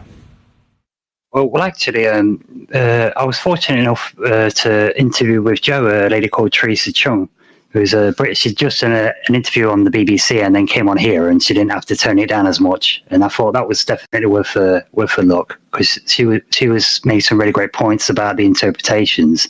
But there was a big conclusion of it where we were saying that dreams happen for you rather than to you. Like the universe happens for you, your experiences happen for you. They're not happening to you. Do you know what I'm saying? I thought that was quite an empowering thing. So I thought she was worth bigging up. And I like to add a couple of comments on the caller Beechwood, where he was saying that something along the lines of his thoughts feel like they should be dreams sometimes, but it's like they're a bit mixed up. And I could relate to that in regards to, although I don't remember my dreams too well, I've had the DMT thing, and it feels very much like dreams and the forgetting. And I've often, especially when I was a youth, in my 20s and stuff, I often had daydreams of conversations with people, and then I'd see them later on that day or the next day, and we'd talk, and we'd end up having that conversation, the part that I thought of earlier. So I thought, because it's almost like the past and the future and dreams are kind of all the same thing, and it's just which bit you tuned into, And these conversations, like I say, they're only coming when they're about to happen. Do you know what I'm saying? But you don't know the difference between your thoughts, dreams, and reality, do you? So you just ignore stuff. But when I look back, 'cause I'm 40 years old now, it seems as if a lot of daydreams you're probably really seeing the future or a possible one. Do you know what I'm saying? That's my idea anyway. Yeah, that makes sense. That it is connected in some way. That you have, like Robert was saying, or even like Night Stalker too. I really like both of those theories, that we are experiencing maybe like a collision of worlds. Maybe the dream world is backing kind of up against like a possible the astral plane or things like this, right? Where you wouldn't necessarily do like an astral travel situation in your dream, but those worlds maybe do rub up against each other, and that's why everything seems possible within a dream. Crazy stuff, man. I love the theories. Have you ever? So have you ever, in particular, had a dream where maybe you had an ancestor or somebody that's passed on that you spoke with in a dream? Actually, no, not that I remember. I don't think I've ever seen anybody that I know in a dream ever. So I always see strangers. But I've had some dreams that feel like actual events plenty of times. Do you know what I'm saying? And some of them are freak events, but they feel like real things. They're not just like, and you get dreams that are a bit weird and there's strange archetypes and stuff. But I've had dreams that seem like actual movie scenes. And I'm an actual character with a backstory, and it's like cutting into something. I was like, I had this dream once. I don't know what the hell to make of this, where there's this island and there's some facility on there, and there's loads of soldiers guarding it, and they're all in Nazi uniforms, and I'm one of them. And they're all freaking. There's an emergency, and there's something coming up out of the water. Something's rising up out of the water, like some monster or some flying thing, and everybody's freaking because all these huge water spouts coming up around the island. It's like an experimental facility.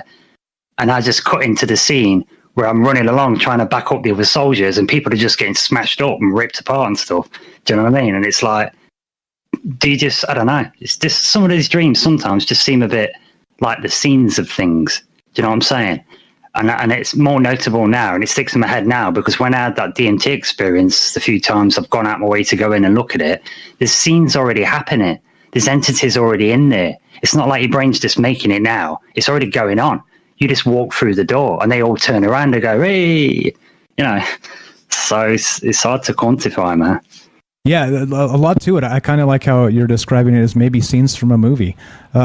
Interesting. So I did actually look up on this dream dictionary what an island means in your dream. Well, they didn't have an entry, so I'm sorry, my friend. I can't help you figure this out tonight. but that's right, man. Book. So what do you think about that in particular? Do you think it's actually possible to interpret dreams through something like that, through like a dream dictionary, or do you think that's more hocus pocus? I think like a lot of stuff, it's open to interpretation, isn't it? And I would say, if I was going to go personally, just me, if I was going to go along that kind of dream interpretation stuff, I would go to really old ones. I wouldn't go to contemporary ones. I think I'd go to some ancient Aboriginal version.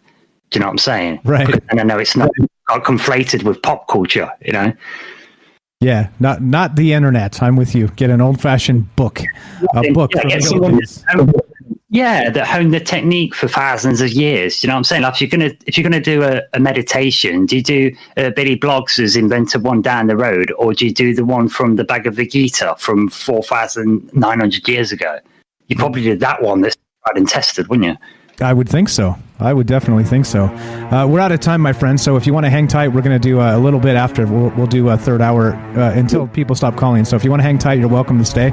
We do have to go, though. So we have Gigi coming up with Shift Happens on the Fringe FM. If you guys are listening there, if you're listening on Facebook, D-Live, YouTube, or Periscope, stay tuned for a third hour of Troubled Minds. At the end of it, thank you all for being part of this tonight, part of the entire 24-hour stream. And thank you for all your generosity and being part of the Fringe, being part of the community, being part of the family. As we finish, be sure, be strong, be true. You guys know the drill. Thank you for listening. From our Troubled Minds to yours, have a great night. If you're still on the phone line, I see you guys there. Don't hang up. We'll get to you in just a sec. So hang tight. We'll be right with you. Stay tuned for Gigi and Shift Happens. Have a great night, guys.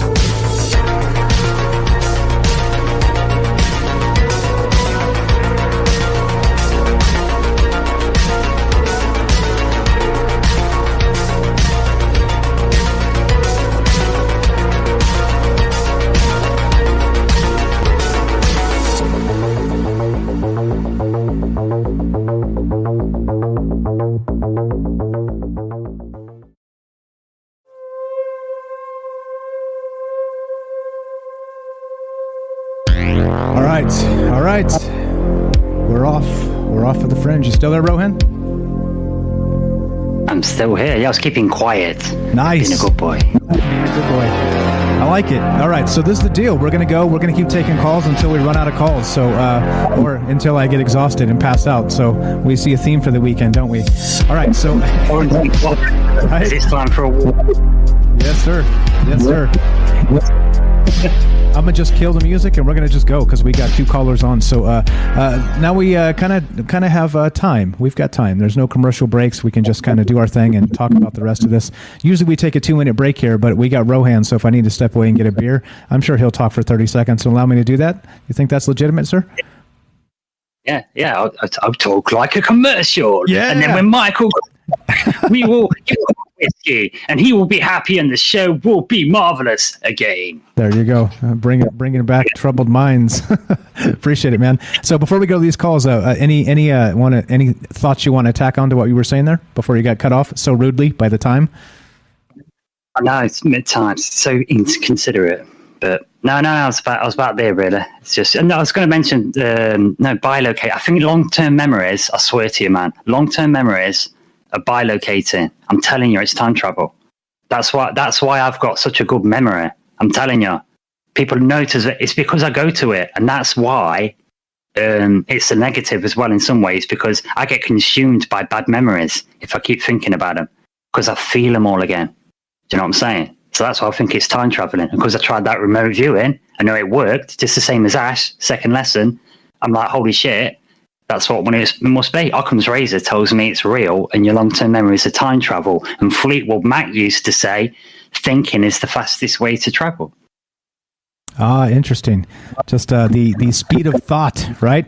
So that's kind of true, right? So if you can imagine yourself, a 10 billion light years away in an instant, well, it's possible you could be there in an instant.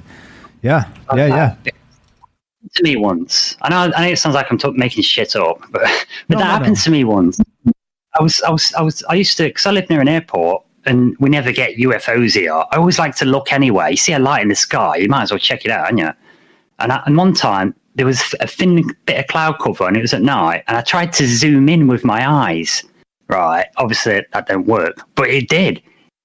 I don't know how, but it worked, and I zoomed in, and I went straight past this airplane. I nearly hit it, and I overshot it like ridiculously far, and then I ended up basically in deep space, and it only took about 4 seconds.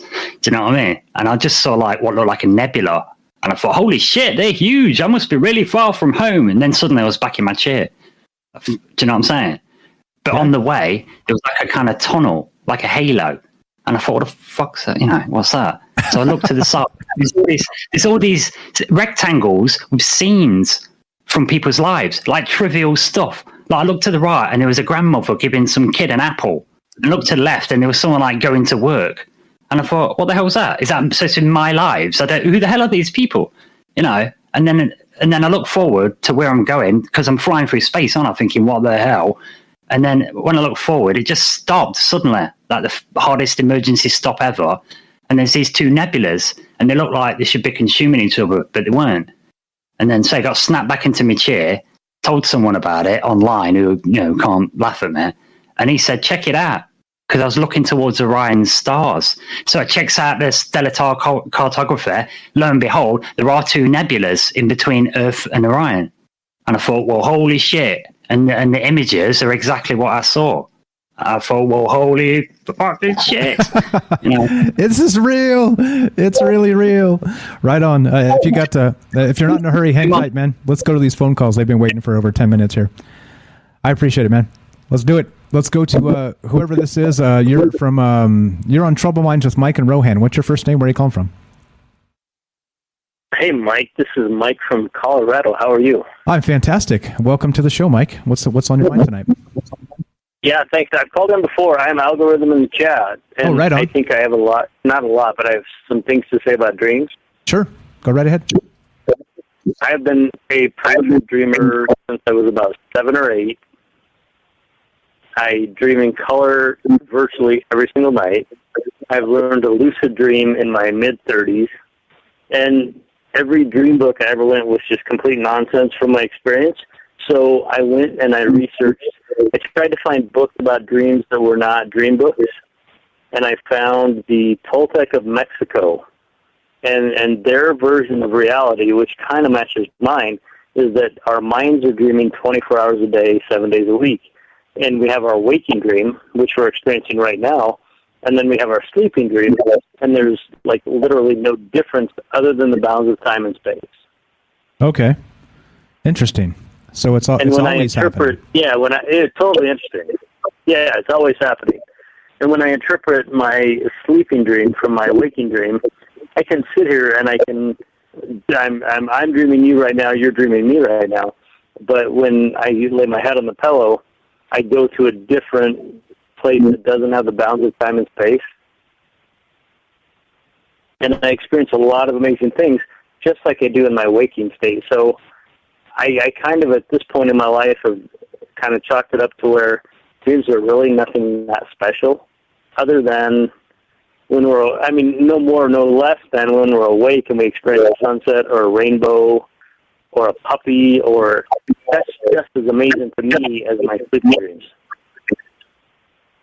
Interesting. Interesting. So we got takes all over the map tonight. So not special at all because it's happening all the time. So then do you try and control these dreams, or do you just leave them as they are and then kind of take the experience as whatever you happen to remember, kind of in a casual way? Absolutely. The number two, I take them as they come. Last night, literally, I had a dream where they were putting red cloaks on all of the children in the neighborhood. And then they were giving them guns, and they were oppressing everybody who didn't have a red cloak. And I got shot like 3 times last night in my dream. And then I was trying to find an escape, and my escape was over a ravine that was like, I'm looking at this, and I'm like, if I go down there, I may not make it. But my option was to get shot by these children in red cloaks. Totally bizarre. Made no sense. I didn't eat any spicy food. I didn't watch any scary movies. Nothing, none of the stuff they normally attribute to that. And when I woke up in the waking state, what I felt was, if this oppressive, tyrannical reality comes to me, I still have to find a way out. Interesting. You know what's notable about that? Putting all the kids in red capes or cloaks and giving them guns to hunt down everybody else. That has an actual, real world correlation with the Khmer Rouge of Cambodia, if you're familiar with that story. Interesting. I am not. Yeah. So it scared the heck out of me, though. Yeah, that's terrifying, and it is. So the Khmer Rouge actually was they wore red, and they indoctrinated the children in communist Cambodia to murder people. And that's exactly what was going on. So not just a kind of parallel, it's almost an exact. That's weird, man. That is super weird. Anything else while we got you on? We got a phone call behind you, and then we still got Rohan here. So I'm not trying to run you off, just trying to include everybody tonight. But if you have more thoughts, you're welcome. No, I'm good. I mean, I appreciate your show. I always appreciate you on YouTube. I hope to catch you more on Fringe FM. And I do sincerely appreciate what you do, so keep it up, Mike. I appreciate it, my friend. That's Mike in Colorado. Thanks for the call. Look forward to speaking with you soon. Have a great night. All right, so we're going to go to this next phone call. Any take on that, Rohan? Well, we got you in between calls here real quick. Oh, no, you can jump on. I'll take it in. I've not got any hot takes on it. I was just looking up Khmer Rouge, so you carry on. Gotcha. Okay, the Khmer Rouge, Cambodia, Pol Pot. Pol Pot is your key word. All right, so let's do it. Let's keep on trucking here. Let's go to looks like this is this Ryan in West Virginia? It looks like is what it says. Welcome to the show. You're on Trouble Minds with Mike. How are you doing tonight? Oh, great. Awesome. Did you say I was in West Virginia? That's what it looks like. It says that from the. You tell me where you're really from. Yeah. Well, I'm in Arizona now. Yeah, gotcha. I used to be in Portland, but just recently in Arizona. I guess I haven't updated anything on YouTube in 10 years, so that's cool. Okay. Ryan in Arizona, welcome to the show. All good. Thanks, man. I've been listening for a little while. I haven't ever been able to catch it live, and I'm glad I got to tonight because it's a good one. I got a lot of dream stuff. I originally what I wanted to call in about was an experience I had back in 2003 when I was in college. It was in July of that year. I was going to summer school and staying in a dorm, and it was the same year that same time I saw waking life for the first time. So I had the idea of lucid dreaming put in my head, and then I just kind of had one without trying, where I was walking down the hall of the hotel, it looked like, and I just kind of realized that I was dreaming. And as soon as I realized I was dreaming, I ran for the window and jumped out and just started flying.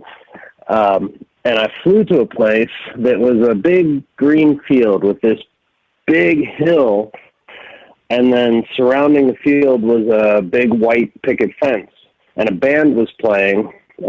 In the dream, it was Mo, and I was really into them at that time, and it just kind of seemed like a random kind of cool thing that I might do in a dream.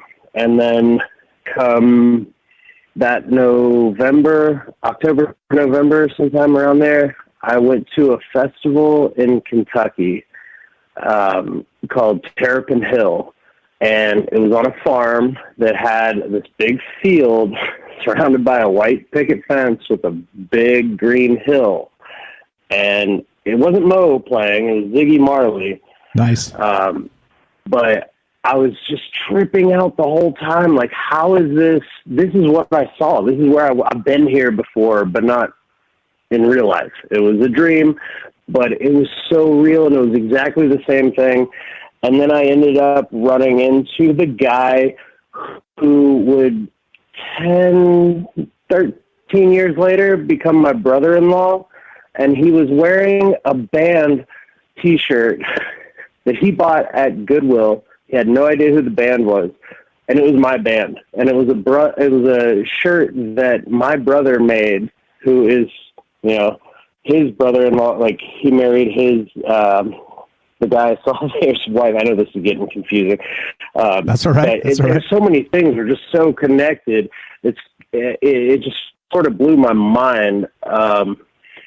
Yeah, I don't know what that means, but it was something that just seems so far-fetched that like it doesn't even make sense, and I don't really ever talk about it. And this seemed like a cool place to do that. Yeah, perfect. So let me ask you then, with all the strange synchronicity there, do you think it's just kind of your mind putting pieces together and maybe kind of regurgitating them in like the reboot brain state, or do you think there's something mystical to this? I think, honestly, a little bit of both. I think there is definitely. I do believe that you're regurgitating things and you're trying to make sense of things and you're resetting. But at the same time, like, how could I know? How could I see a place I've never been to before and then end up being there months later? It still boggles my mind. I don't know. Yeah, that's good stuff. So a little bit of both. I like that. I like having part of this, right? We say troubled minds as a show, but I think really, being troubled by having an open mind is really what this is about. It doesn't roll off the tongue. It's a little bit too long. You know what I'm saying? But meaning the open mind is kind of considering all the possibilities. And I like your take there that maybe it's a combination of two things. Maybe it is the brain reset. Maybe it is, our subconscious kind of coming back to tell us something or try to, or maybe it's drivel, or maybe none of that's true at all, or it's hand in hand with some sort of mystical spacewalk or walk in the ether, the astral plane, or whatever. I like all these theories. I think it's fantastic. Good stuff, my man. So have you ever tried to control your dreams at all? I've tried a lot. I've only had that one that summer, and then I've had one other one, but it was so brief that I woke myself up. As soon as I figured out that I had control, I remember realizing, hey, this is a dream, and then waking up like almost instantly, and I was so disappointed. I've tried for years and years and years to lucid dream, and I don't know. I don't know if I just can't do it. Also, there's a lot of weed involved, so sometimes there may be a difficulty there. I don't know. That's okay. That's all right. Yeah, it's legal, brother. It's legal. Yeah, totally. Only live in a state that would be. I've had some really horrific dreams that have made me not want to dream, and then intentionally smoke before bed kind of thing. To like, okay, I don't want to deal with that. And I know I can go to sleep if I do this sort of thing. So, I don't know. I actually had a crazy one last night about a red and white and black snake just creeping up on me no matter what I did or where I went. I don't know. I don't know what to make of that. I think it's just moving to a new place and being afraid of wildlife that I'm not familiar with. Those are the type of dreams that I remember. I'm always like, I'll wake up and it's something exactly like that, where it was like this giant snake was like chasing me all over the neighborhood or something. I was just like, ah, that's what I remember. It's unfortunate, but well, it is what it is. Good shit, man. First time caller. I appreciate that. We've had quite a few of those tonight. Where did you find us? Did you find us on the podcast feed, like Spotify or something like that? Yeah, I've been listening, I think, through Spotify since maybe January or so, and just never really knew exactly when to catch it live. And then I got a notification tonight and was like, hey, got nothing going on. Let's do this. Nice. I love it. Thank you for the support of the show. Thank you for the call tonight. Thanks for being enthusiastic about all of it. Anything else while we got you on the phone? No, man, just thank you for doing this. I love it. I listen to it all the time. You've been keeping me company for a while. Thank you. Right on. I'm glad to be of service. Look forward to speaking with you soon, okay? Awesome, man. Thank you. Thanks, brother. That's Ryan in Arizona. Great call. See what's going on with this? Like I always say, right? Unbelievable the quality of people and the calls we get. Only because I was told in the past that, all you're going to get is a bunch of crazies calling you. Well, I beg to differ. I definitely beg to differ. Rohan, you are. Do you know how to do push to talk on your Discord there? I just use a mute button. That's what I do. Yeah. Okay. Because it's just. I think I'm coming back through, or some sound is coming back through your microphone. Just to let you know. Oh, is that right? Yeah. So I've been muting you in between here. So if you tried to say something, that was me cutting you off. Just letting you know in case you didn't know. It's not that big a deal. I'm just letting you know. Okay, let's go to we got so Rohan's here. Any hot take for that before we go to Kelly? We got Kelly in here with you. Like I said, Rohan, you're welcome to stay as long as you want. I'm not trying to run you off. Discord's a much easier way. Yeah, I wondered. Yeah, we're saying it. You've been to a place and never been to, then end up there. And I think it sort of feeds back into what I was saying earlier. I think it's like when you're getting close to an event that's going to happen, you can sometimes get bleed through for it. I think of it like in a scientific way. It's as if you're approaching a standing waveform, and as you're getting closer to like a quantum entanglement pattern, you're about to enter into that reality, or you're starting to tune to that frequency. And according to Einstein, you must see that reality that you're attuned to. So I think there's something to all of this, because everything's happening at the same time, isn't it? Do you know what I'm saying? Like I was saying, some dreams seem like actual events and some dreams just seem like regular dreams, but everything's happening at the same time, essentially, isn't it? So, That's the whole, all of time exists in the same teacup and we're just boiling around in it like, melting like sugar. There you go. I just made that up. It was probably terrible, but let's go anyway. All right, Kelly, welcome to the show. If you're there, if you want to unmute, you're up, buddy. What's on your mind, man? How you doing? I'm doing well. Rare Saturday show. It's good. We got a bunch of folks who usually can't join us showing up and being part of the show tonight. That's a good thing. What do you think about this dream stuff? What's on your mind tonight? First off, I just wanted to come in and try to help out with Joe Roop and you guys over there at the Fringe. So after here, I'll probably jump over and donate a little bit of money for you guys. Appreciate that, man. Thank you very much. Yeah. But this dream stuff, man, and there's a whole different ways you can go with it, and I've been listening to everybody's interpretations or their theories on the thoughts. For me, I don't know. My dreams were when I was younger, and they were probably more visual and more intense, But I still have the same type dreams now. But I think I was good called here one time, and I was kind of explaining it. But I had a dream. For me, I believe it's either past lives. Other people might have said that, or I believe it could be your dimensional self that you're visiting, or maybe you're taking a look at. The reason why I say that, because I had a dream one time that was it lasted for a year straight, and I mean, it was the same dream, but it was sometimes because I wasn't too sure. There was times it was like I would dream so far into this dream, and then like I'd wake up, and then later on, I would I'd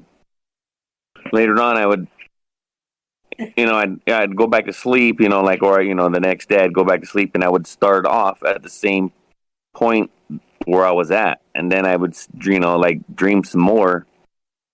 That's and weird, then man. yeah, there was other times though, like I was like, is this the same dream or what? So it was weird. Sometimes it would fast forward for me all the way up to the point where I was like, starting the dream, where where it was supposed to leave off in the dream. It was weird, but yeah, it was pretty intense, man. It was like I was like a paramilitary.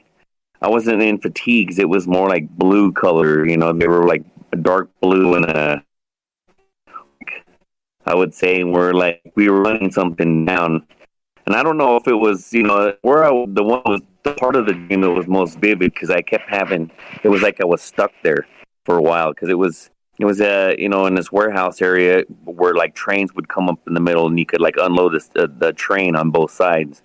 So it was, it was all concrete, and it was like, they had forklifts and shit there, but I don't know, it was, and we ended up running from this Jeep. Well, you could hear this screeching like from tires in the background, and next we're all locked and loaded, and it got closer and closer, and then next it was a van, and it was full of like we don't know.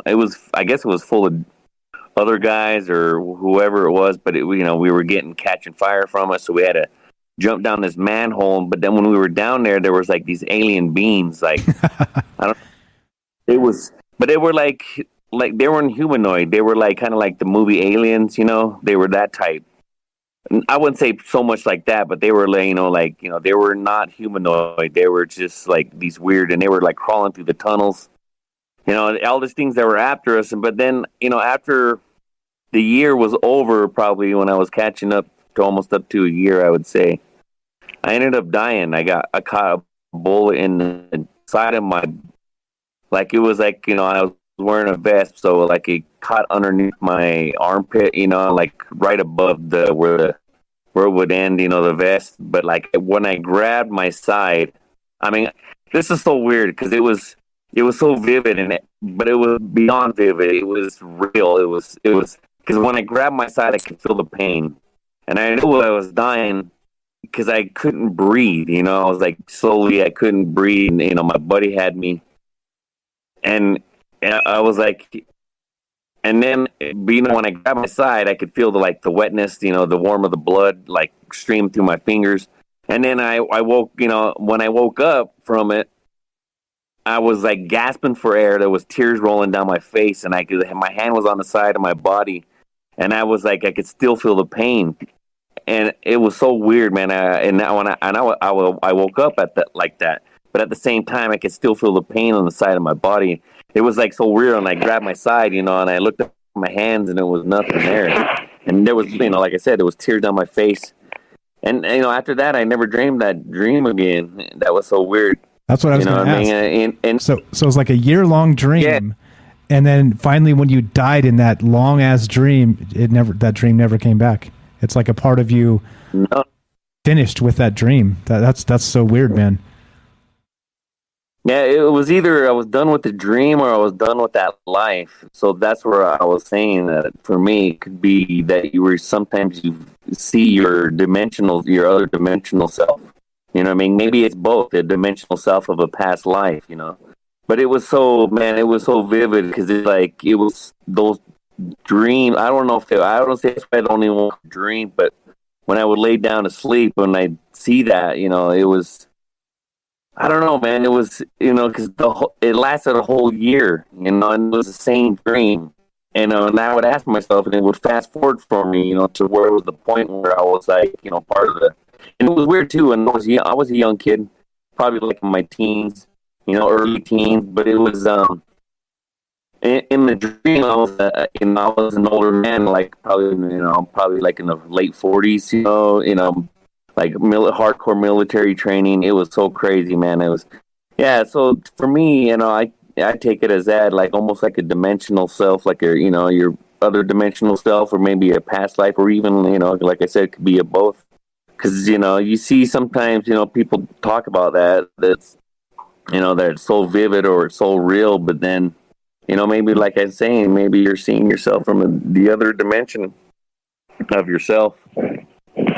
Yeah, interesting. That's a weird one. Like those recurring dreams are probably more rare, right? So has that ever happened in another instance at all, where you had like a recurring dream that continued, or was it just that literally that one time, almost like it's like an alternate you that maybe did die somewhere else? No, this is another one where I did have another dream. It didn't last as long. Maybe I don't know, completed whatever I did, or what I mean, I don't know. It was weird too. This one was weird. It was like this one was more, I would say, more like animated, like a game almost.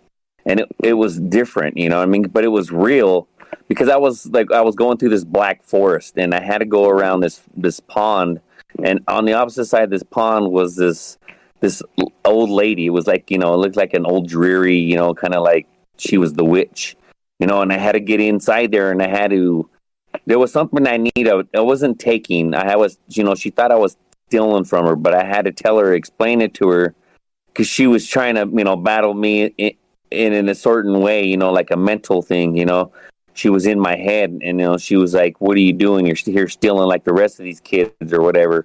And I'm like, "No, I needed just to borrow something. I need to, I'll bring it back to you." And she would then she allowed me to take it. That's what's so weird. And then I never had that dream again. But that one was probably about, I don't know, at least I would say probably about a month long. But that one was difficult too, because it was, it was kind of eerie, Yeah, interesting. Yeah, I've never had them, as far as I can remember, I've never had a dream that continues. It's like once I wake up, that was that. And like I said, it's usually like a giant monster snake chasing me or something like that. It's always something horrific that I remember. But yeah, I don't know, man. So you think there is maybe some mystical synchronicity to this, that it's not just our brain doing a hard reset or whatever, right?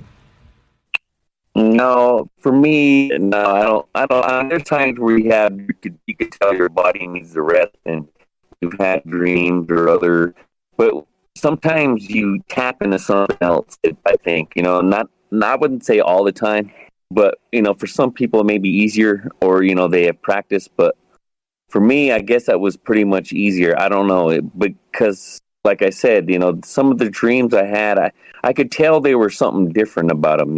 Like. There was like, it was me, but it was like really me, but in a different sense. You know what I mean? So that's the trippy part about it. It's like, that it is.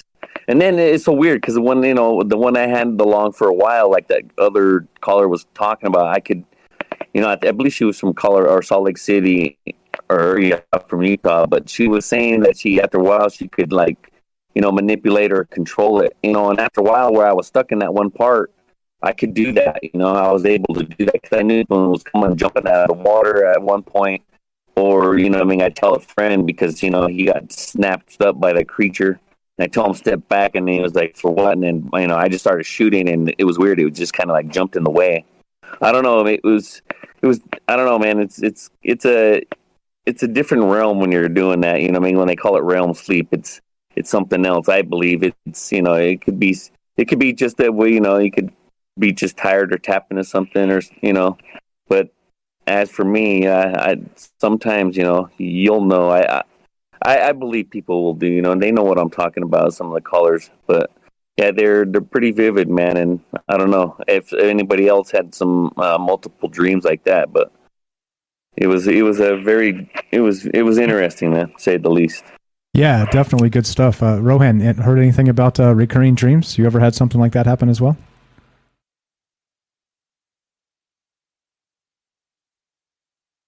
Or not? That's okay. Hang tight, Rohan. We'll get back to you. Let's go to Matt. Actually, you don't have to leave, Kelly. You can stay as long as you want. You know the drill. We got Matt here in the caller queue. So let's make it a foursome. What's up, Matt? Welcome to the show. You're on with Mike, Kelly, and Rohan. What's going on, my man? Just got to unmute your microphone there.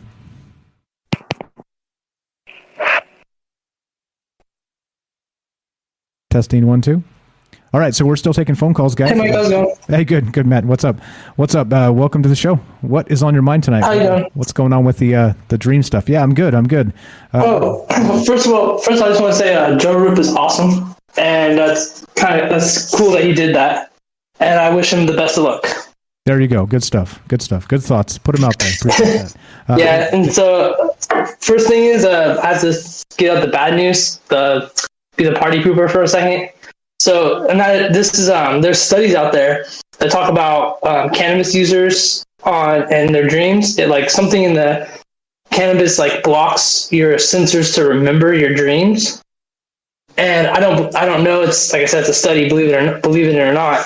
But I never had any experiences with that. But I was wondering if anyone out there had that, where if they were maybe using marijuana and then they stopped for a couple of days, like did they remember their dreams better? I thought that was kind of interesting. And the same thing too with those stop smoking cigarettes, the patches and the gum. I had friends that say they had like terrifying, like vivid nightmares when they used the stop smoking patch. So I don't know what's up with that.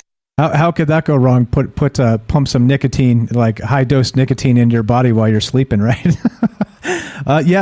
So that's what Lacey was saying actually when she called earlier on, is that she said that as she peeled back some of those things, she even said sex and things like marijuana or alcohol. As she tried to remove those things, she was able to have more vivid dreams. So curious that you're bringing it up there as another thing. She said she's doing dream journals on the whole bit. I'm not sure if you got that call, but yeah. So that's kind of amazing. Is that again, if we can control these things with how we treat our body, that's fascinating all the way around. Amazing stuff. Yeah, maybe with diet too. Yeah. Like exactly. What you eat and sleep, or what you drink right before you go to bed. Like, I wonder if that has anything to do with like, because I believe we all dream. Like, when you get to REM sleep, you're dreaming. But I just believe that not everyone remembers. That's why you only remember like bits and pieces. And certain people like can remember their dreams, and certain people can't. So everyone's different how they remember their dreams. And so I'll talk about symbols and these those symbol books that you're talking about, dream interpretation. So there's these all those books out there. What I believe is we see in a dream, we bring it back as a symbol, and symbols are a language, but they're not like a universal language. So like symbols mean different things to me than they mean to you, to everybody. So everyone has their own interpretation of the symbol. So let's take, for example, like a snake. Okay, like you see a snake in your dream. So most people think fear, poison, maybe temptation, or some bad omen. A bad thing will happen because people are afraid of snakes.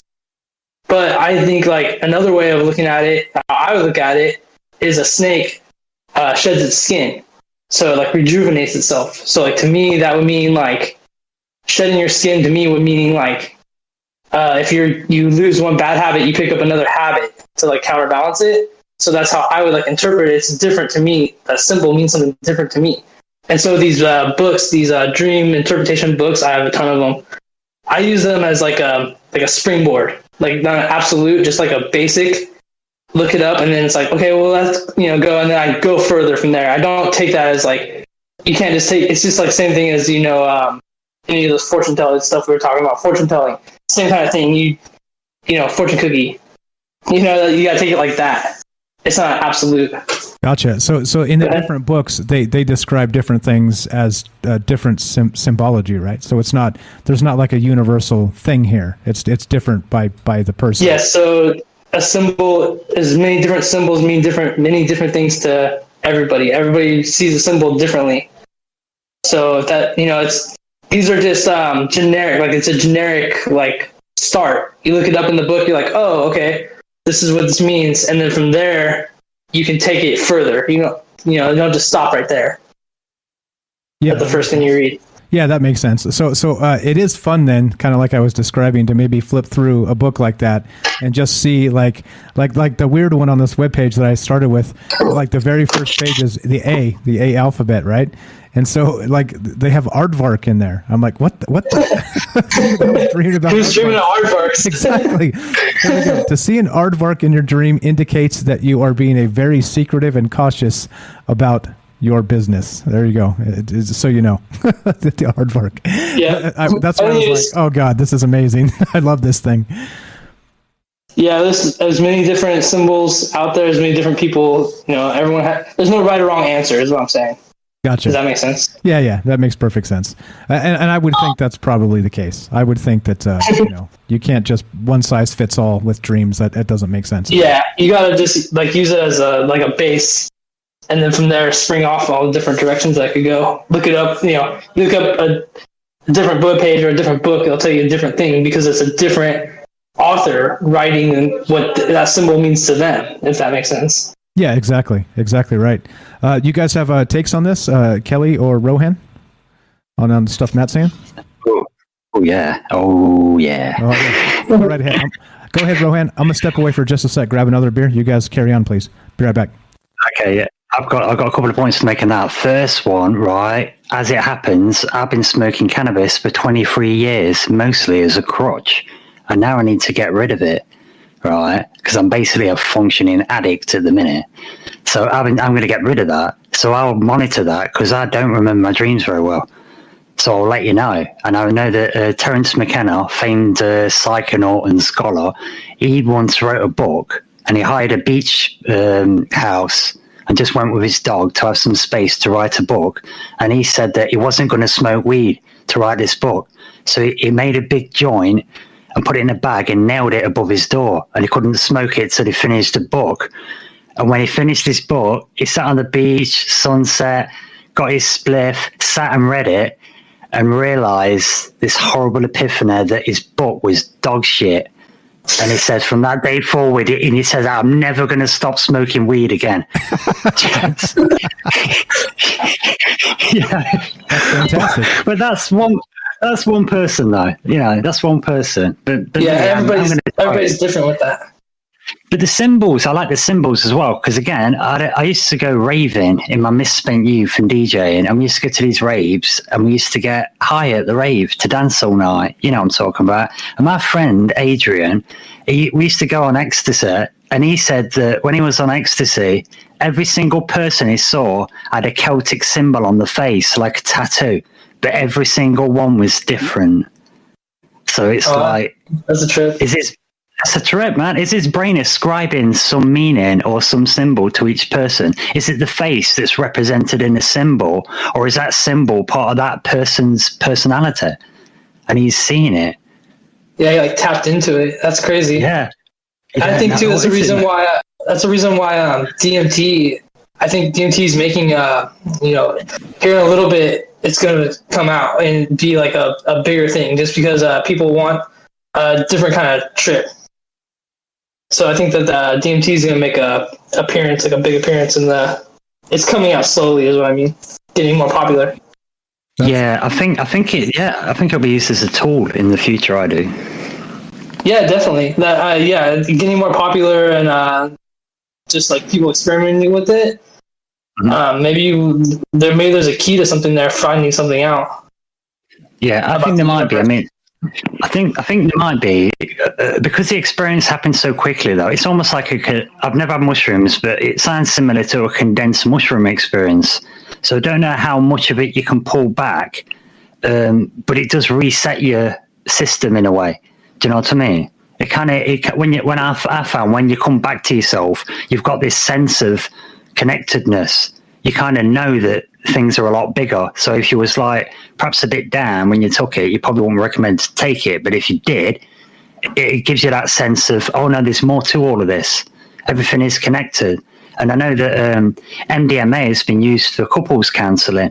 And as you can imagine, that works really well. If you're loved up and then talk, it works. LSD's been used for alcoholics.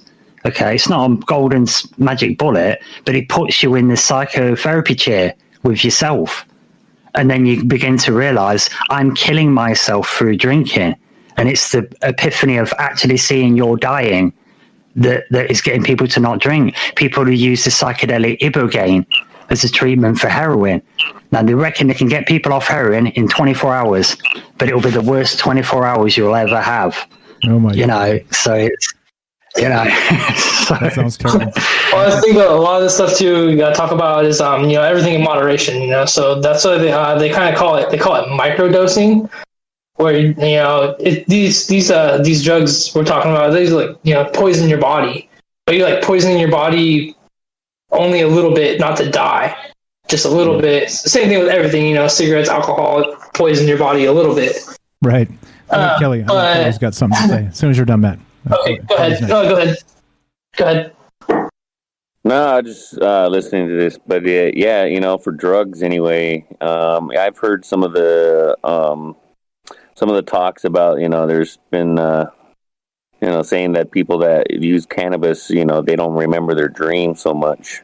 For me, I would kind of have to agree with that. I know I dream, but it's harder for me to remember. I don't know, maybe because I'm more busier that I'm older now. But as for my wife Michelle, she says that's opposite for her. She has more vivid and more. She remembers them, remembers them better when she's, when she uses cannabis. So, but yeah, as for some of those drugs like that, like DMT, some of those ones, I don't know, man. I say some of those drugs like that, because they take you to different places, kind of like Apple Game, like he was talking about. Bro. My brother did that. He went to TJ. Yeah, he had some personal drug use thing, but he needed that fish within himself. So he went down there, they take him in for 2 weeks. And he had to do, but it's like, Your robot glitching out, Kelly. Just so you know, I don't know what's going on, but your internet or something's crapping out, and you're talking like Stephen Hawking, but worse. Oh, what about now? That's better. That's better. Okay. Yeah, but he was saying when he took the ibogaine when he was down there that it takes you down to the most darkest part of your life, and then brings you right back out, and then you realize like Rohan was saying that you're just like you reset, you know what I mean? And just like, mushrooms, they say that, reset your brain, it could be used for a lot of stuff, for the, for, I believe for what, people with, I can't remember right now, but yeah, that's their depression and shit, that it's a good thing for, to be reset their brain on that stuff too. But yeah, for me though, I don't know, man, that could go either way. I don't know, man. I don't say it's like I don't dream anything if I, smoking cannabis or especially sex, you know what I mean? Yeah, I believe everybody's different. So like I said, it's a study that just because there's studies out there, it doesn't mean necessarily 100% true. I think everybody's different. Oh, of course, but some of those tests. That's what I'm saying. Like I listen to the stuff. I watch it. I study it myself. See what's going on. But what's funny is though, like the mainstream media, though, when they put that out, it's like, oh my god, everybody is, it's like almost they try to make it worse than what it is. Got it.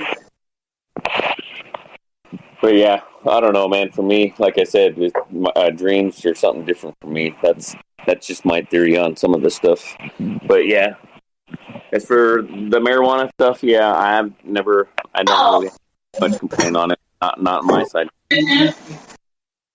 Right on. Good stuff. Anything else on that, guys? We got about 15 minutes left. If you want to hang out, if not, we can peel this off and go do whatever we're going to do. No hurry for me, but you tell me. I've got a comment about, did somebody mention, one of you guys mentioned a very long dream?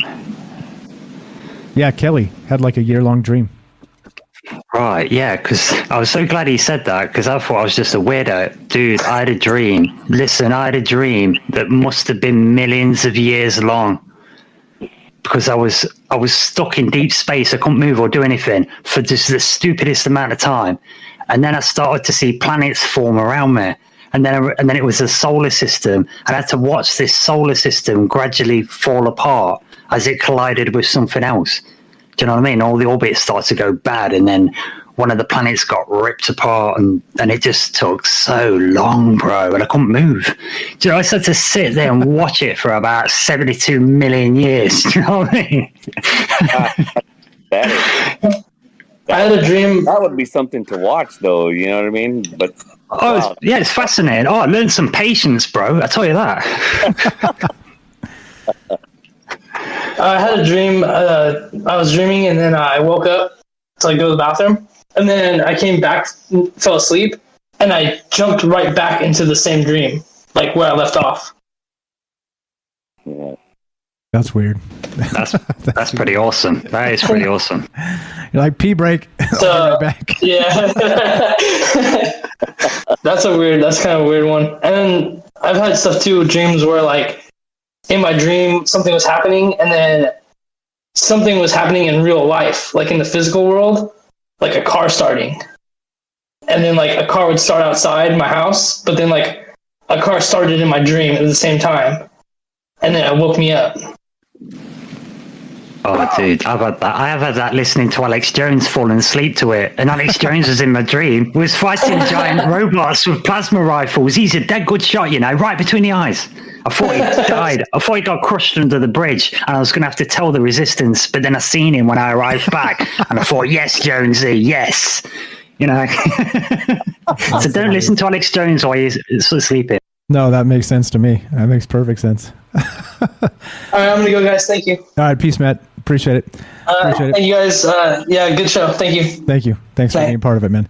All right, so what do you guys think then? Let's wind this down. Final thoughts on what do you think about these like dream dictionaries? Like Matt was giving us his take. What do you guys think? Is there something to this, or is it really like a one size fits all, like some describe, or is it just more of a guideline, like kind of the aardvark, right? If you haven't dreamed of an aardvark, it means this. You think that's a real thing? Well, I'll go first. I just, for me, like again, for some of the stuff that I, like that would be some of the stuff that in the ancient times too. They kind of add that to it, like that's how they, walking through the stars, and give it like different animals and stuff like that. But yeah, they kind of interpreted the same, especially with like my native side. They had a lot of that, different natives of different lands. They talk about they kind of like interpret dreams of what you're seeing, or as omens or other stuff like that. So that type of stuff has been passed down through centuries. But I don't know. Then he started this new stuff with this dream books, and it is kind of basic. I did the same. I've had a few different books or looked online, and some of them have a they kind of almost like a basic theory. If you look at but it's like, for instance, one was like a snake. If you dream of a snake is one thing, but if you have a dream of a snake that it bit you, it's totally different. And it also means, different stuff for different cultures. I had one book where it had, it could explain a dream in like, 14 different cultures of, what the interpretation was. But, it kind of just depends on where where you're from and, what would the interpretation, how you kind of lead it. What's, some people say it's within your life, something's going on in your life at the time, and what some struggles that you're going through. And that could be it. And sometimes I could see some of that, but how these people came up with the structure of this is kind of interesting. I don't know. I just kind of like, brush it off, but like I said, I have different, I gave my theory on what dreams are, but yeah, it's pretty interesting. I like reading that stuff. Yeah, definitely. Mm-hmm. So it's kind of just getting everybody else's story, right? What about you, Rohan? Do you think there's something to that if you pull up a guide? Oh, I already asked you. But anything to talk about that? Yeah, well, yeah, I can tack something onto it actually. Yeah, one, I think it's got to resonate with you. Two, I think I'd probably go for the older ones, like I mentioned earlier. And three, there's a factor that perhaps isn't included. I don't know if it counts, but we have an enteric nervous system around the stomach, and according to Dr. Richard Allen Miller, that's pulling information in from hyperspace. So sometimes some of this stuff might be coming from your stomach, not your brain. So there's a thought. Oh boy. Feeling. Oh boy. Neurons in the stomach. Real quick, I could see that because they're actually saying now that the stomach is actually, your real brain or your second brain. Because, your stomach, everything from your stomach can actually, is all your chemicals through there is, they're saying is being produced by your stomach, not your brain, which the brain does hold a lot of chemicals in there. But, it's your stomach that's actually telling the brain to release such chemicals, which is pretty crazy. Because you know how they say, people have weird feelings and you have that gut feeling, or, you can, that's because, that's originate from your gut. You know what I mean? It's like that's where it's actually a trip. I kind of delved in that a little bit, which is pretty interesting too, as well. Yeah. I think it's direct information. I think the premise is, what I understood, it's direct information, whereas the stuff from your brain and your heart is going through you and your personality. So your stomach one is your intuition. That's why a cop's gut feeling tends to be correct. Yeah. Yeah, so it is. I got an article here by Psychology Today. Our second brain, the stomach, and what I was saying there is that they think there's a network of neurons also in your stomach that are connected directly. And so, I think it makes sense, right? Because if we poison ourselves or eat something that's really bad for us, like it would be like a direct connection to our brain to be like, oh God, don't do that again, right? Like that type of thing. Like that's probably one of the most like basic things is the things we eat sustains us. So yeah, it makes some sense. That's a great point. Yeah, you won't want to rely on your emotions and your heart to tell you whether or not to not eat the poison, would you? You need somewhere to go, yes, definitely don't. yeah, don't do that. Yeah. Yeah, it gives you that old gag feeling, you know what I mean? Yeah. But when they tell you that's enough, all right, don't do that again. Don't do that again. Yeah. Yeah, interesting. Well, I think at some point we'll have to do a show on the brain stomach, the stomach that is the brain. You guys are the best, gentlemen. Anything else? We got Jay to do the outro here, but you're welcome to stay, but you can cut whenever you want. Just going to round this down. No, I'm going to head out, guys. It was good show tonight, and hope Joe Roop gets his gets what he's looking for, and good luck. Appreciate that, man. Thank you very much. Kelly, you're the best. We'll talk to you soon. Have a great night. Thanks, man. Let's get Jay. Let's bring Jay in. Jay in New York. Whenever you're ready, sir. Welcome to the show. Great chat, guys. I'm reading all the chat out there too, trying to keep up with all this stuff. You guys are fantastic with all the good ideas and stuff out there. Really, really good. Yeah. Jay? Nope. Jay? He bounced. He jumped out. Any other? Can I? Yeah, thoughts you want to tack on to any of this? Go ahead, sir. Go right ahead. Can I sign off with a quote? Can I sign off with a quote? Definitely. Come on. You like it? All right, then. Physical strength is no substitute for perception, for perception holds the key to unlocking the intangible power of the spirit. Nice. I do like it. Good stuff. Who said that? Master Raikin, anime cartoon. Nice, of course. It's not real. Of course. Well, of course an anime character said that, because it sure so wouldn't be Winston Churchill or somebody like that, would it? Exactly. It'd be like, but you're ugly, but I'll be sober in the morning. That's a Churchill quote. Exactly. Good stuff, my man. Good stuff. Thank you, Rohan. Thanks for being here with us tonight. Thanks for all the great takes. As always, appreciate you. Thank you. Cheers. Appreciate the show. Thanks, Mike. Thanks, man. Talk to you soon. All right, Jay in New York. Welcome to the show. How you doing, buddy? Good, Mike. How are you? Doing all right. A-okay. Saturday night show just about in the books. The A's have tied up the ball game, and I'm on my second and a half beer. I'm doing good, man. I can't complain. I cannot complain. How about you? What's going on? What do you think about this dream stuff? Unbelievable. I used to have really crazy dreams when I was kids. and it just listening to like our daydreams and everything, you know, it's all, our mind is going places that we don't know and we can't figure out, you know. We call on and we talk about different subjects all the time and let it wander. And then how does that is, you know, right now the way dreams are for me is like I'll dream and it'll be the chaos of the day sorting itself out in my head, and then I'll get a wake up, you've been sleeping for like 2 hours, you know, there's little kids running around, you know, you have to check on everything. I think they're like where we are and what we're doing in our lives, that, you know, the too much movies or internet or something like that, you know, filter their way in there. But then there's that part where you can relax your brain and let it wander. Like Rohan said that he was able to look off into space really far, you know, the remote viewing and all that stuff, you know, that's kind of a fun thing to think about. But yeah, it's cool. Dreams are awesome. Dreams are awesome. Absolutely.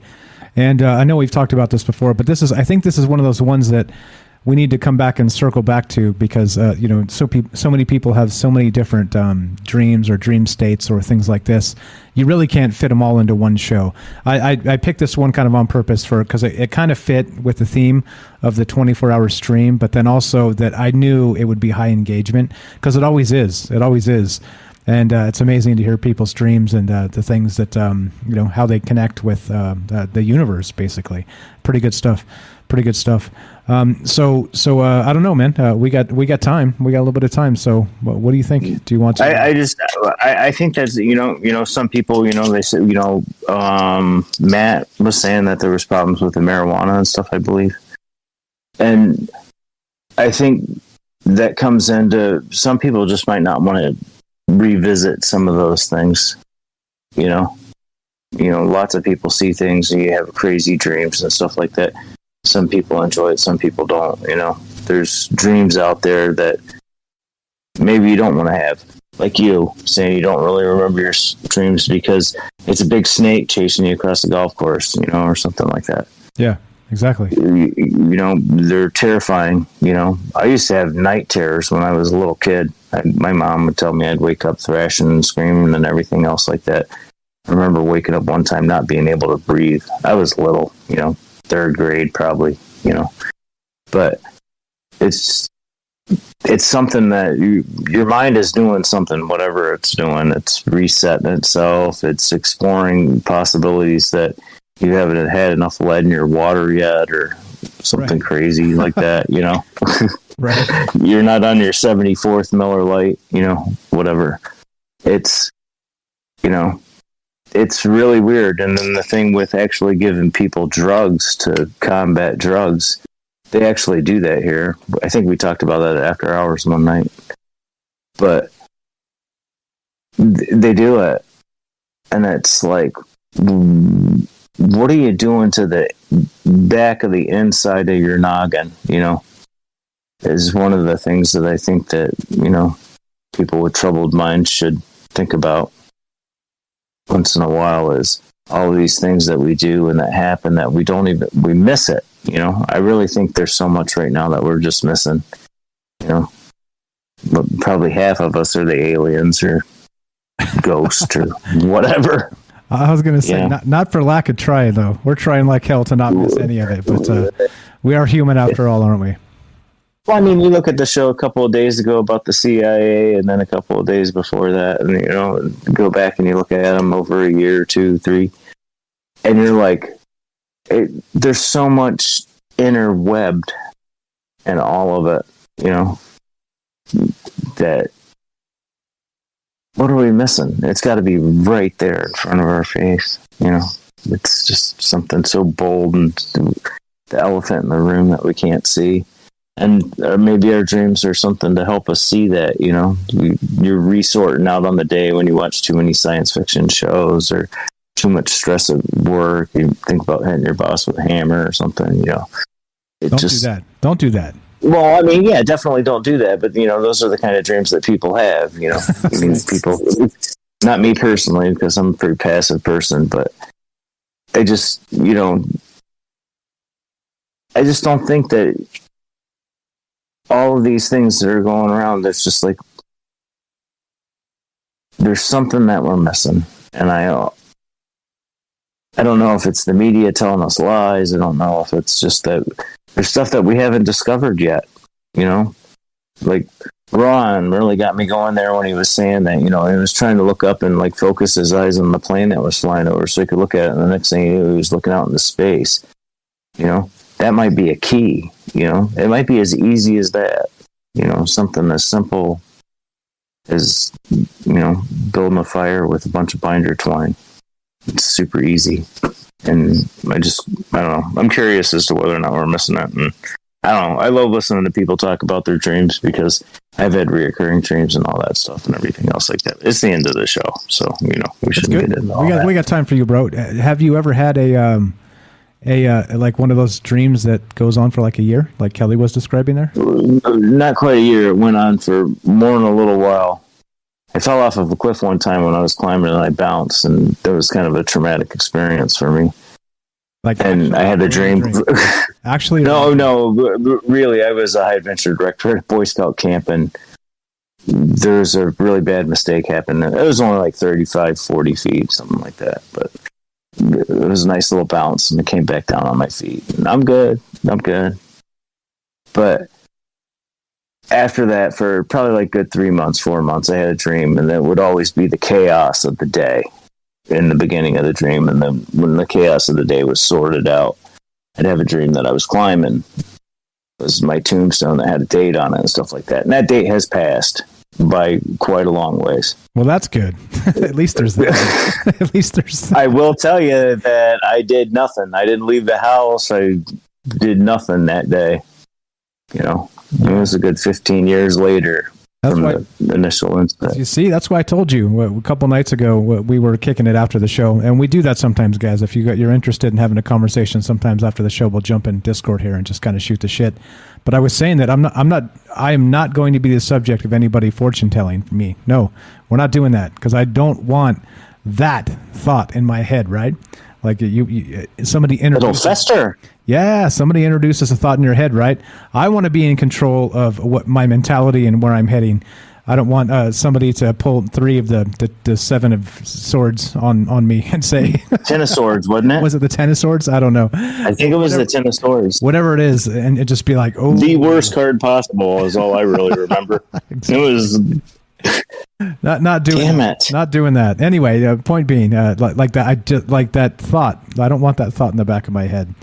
So anyway, yeah, that's just good stuff. Yeah. Again, go ahead, man. Positive energy breeds positive energy. Exactly right. You know, let's keep positive energy going on. Positive energy, the way it is with the chat and everybody else, and it's just send the positive energy and everything. It's cool. You know. Exactly right. But I don't know, Mike. You've been on the air all week. Yeah, man. Every day, right? Hardest working man. You gonna do tomorrow just for fun? Yeah, you know, run out the end of the 24-hour thing with Joe. I thought of actually doing the Sunday, the Monday stream on Sunday for the news, but I don't know. I think I'm just gonna like sleep in tomorrow and not do anything. That's what I'm gonna do. Really? You can get up at like noon or something and give us the news. Yeah, maybe. I'll think about it. So stay tuned. Maybe Troubled Minds news tomorrow. Maybe Monday. I don't know. I haven't decided yet. We'll see how I feel. But okay. So let's wrap this MFer up. Let's do it. Quick shout out. I want to say in the chat, Sean, are you from Vegas? Looks like Sean looks like keeps mentioning Vegas. Are you from you howdy neighbor? I know we got a couple folks that listen from Vegas. Just checking. But yeah, let's wrap this MFer up. And yeah, there we go. Matt says it was a 10 of swords, and I am okay. Well, there it is. There it is. I was glad to see him in the chat today. Exactly. Oh boy. All right. It's a leather couch. I really think it's like the dreams and everything, all of it put together. You know, the tarot cards, what we do with religion and studying history and everything else like that. It's almost like the Freud leather couch. You know, tell me about your mother. You're letting your brain explore these things that you may know or you may not know, and you may have experienced and you may not have experienced. And it's a way for almost like enlightenment. I don't know. When I was a kid, I used to call it the ultimate groove. That's what I was looking for, was the ultimate groove. Just the flat to 4 wave that would carry you all the way in. You know, things like that. You know, I don't know. It's awesome. That's all I have to say, is it's really awesome that crazy conversations with really intelligent people that want to be nice to each other and spread positive makes it nice. Amen to that. You got a quote for us as I smash the outro music button here? All men dream, but not equally. Those who dream by night in the dusty recesses of their minds wake in the day to find it was vanity. But the dreamers of the day are dangerous men, for they may act on their dreams with open eyes to make them possible. And that's T.E. Lawrence. But wow, that's good stuff. Yeah, they just pop in there. They're like the first ones when they start listening to the show, and I'm like, 90% of them are zero effort at all. They just come to me, which is a synchronicity thing that really kind of drives me batty in my tinfoil hat thing. But hell yeah, wrap the tinfoil too tight. Damn straight. I know. I cut it all off the other day. I went to the barbershop. I didn't put it back on. Nice. All right, guys. It's gonna get me. It's gonna get me, Mike. No. We're gonna make it. We're gonna make it. God willing, we have tomorrow. Here we go with the bad news. The bad news is we're done for the week. So we're going to take tomorrow off on Sunday probably, and then we'll be back on Monday for More Troubled Minds. Monday, Tuesday, Wednesday, Thursday. Monday and Friday at 3 p.m. for the news show.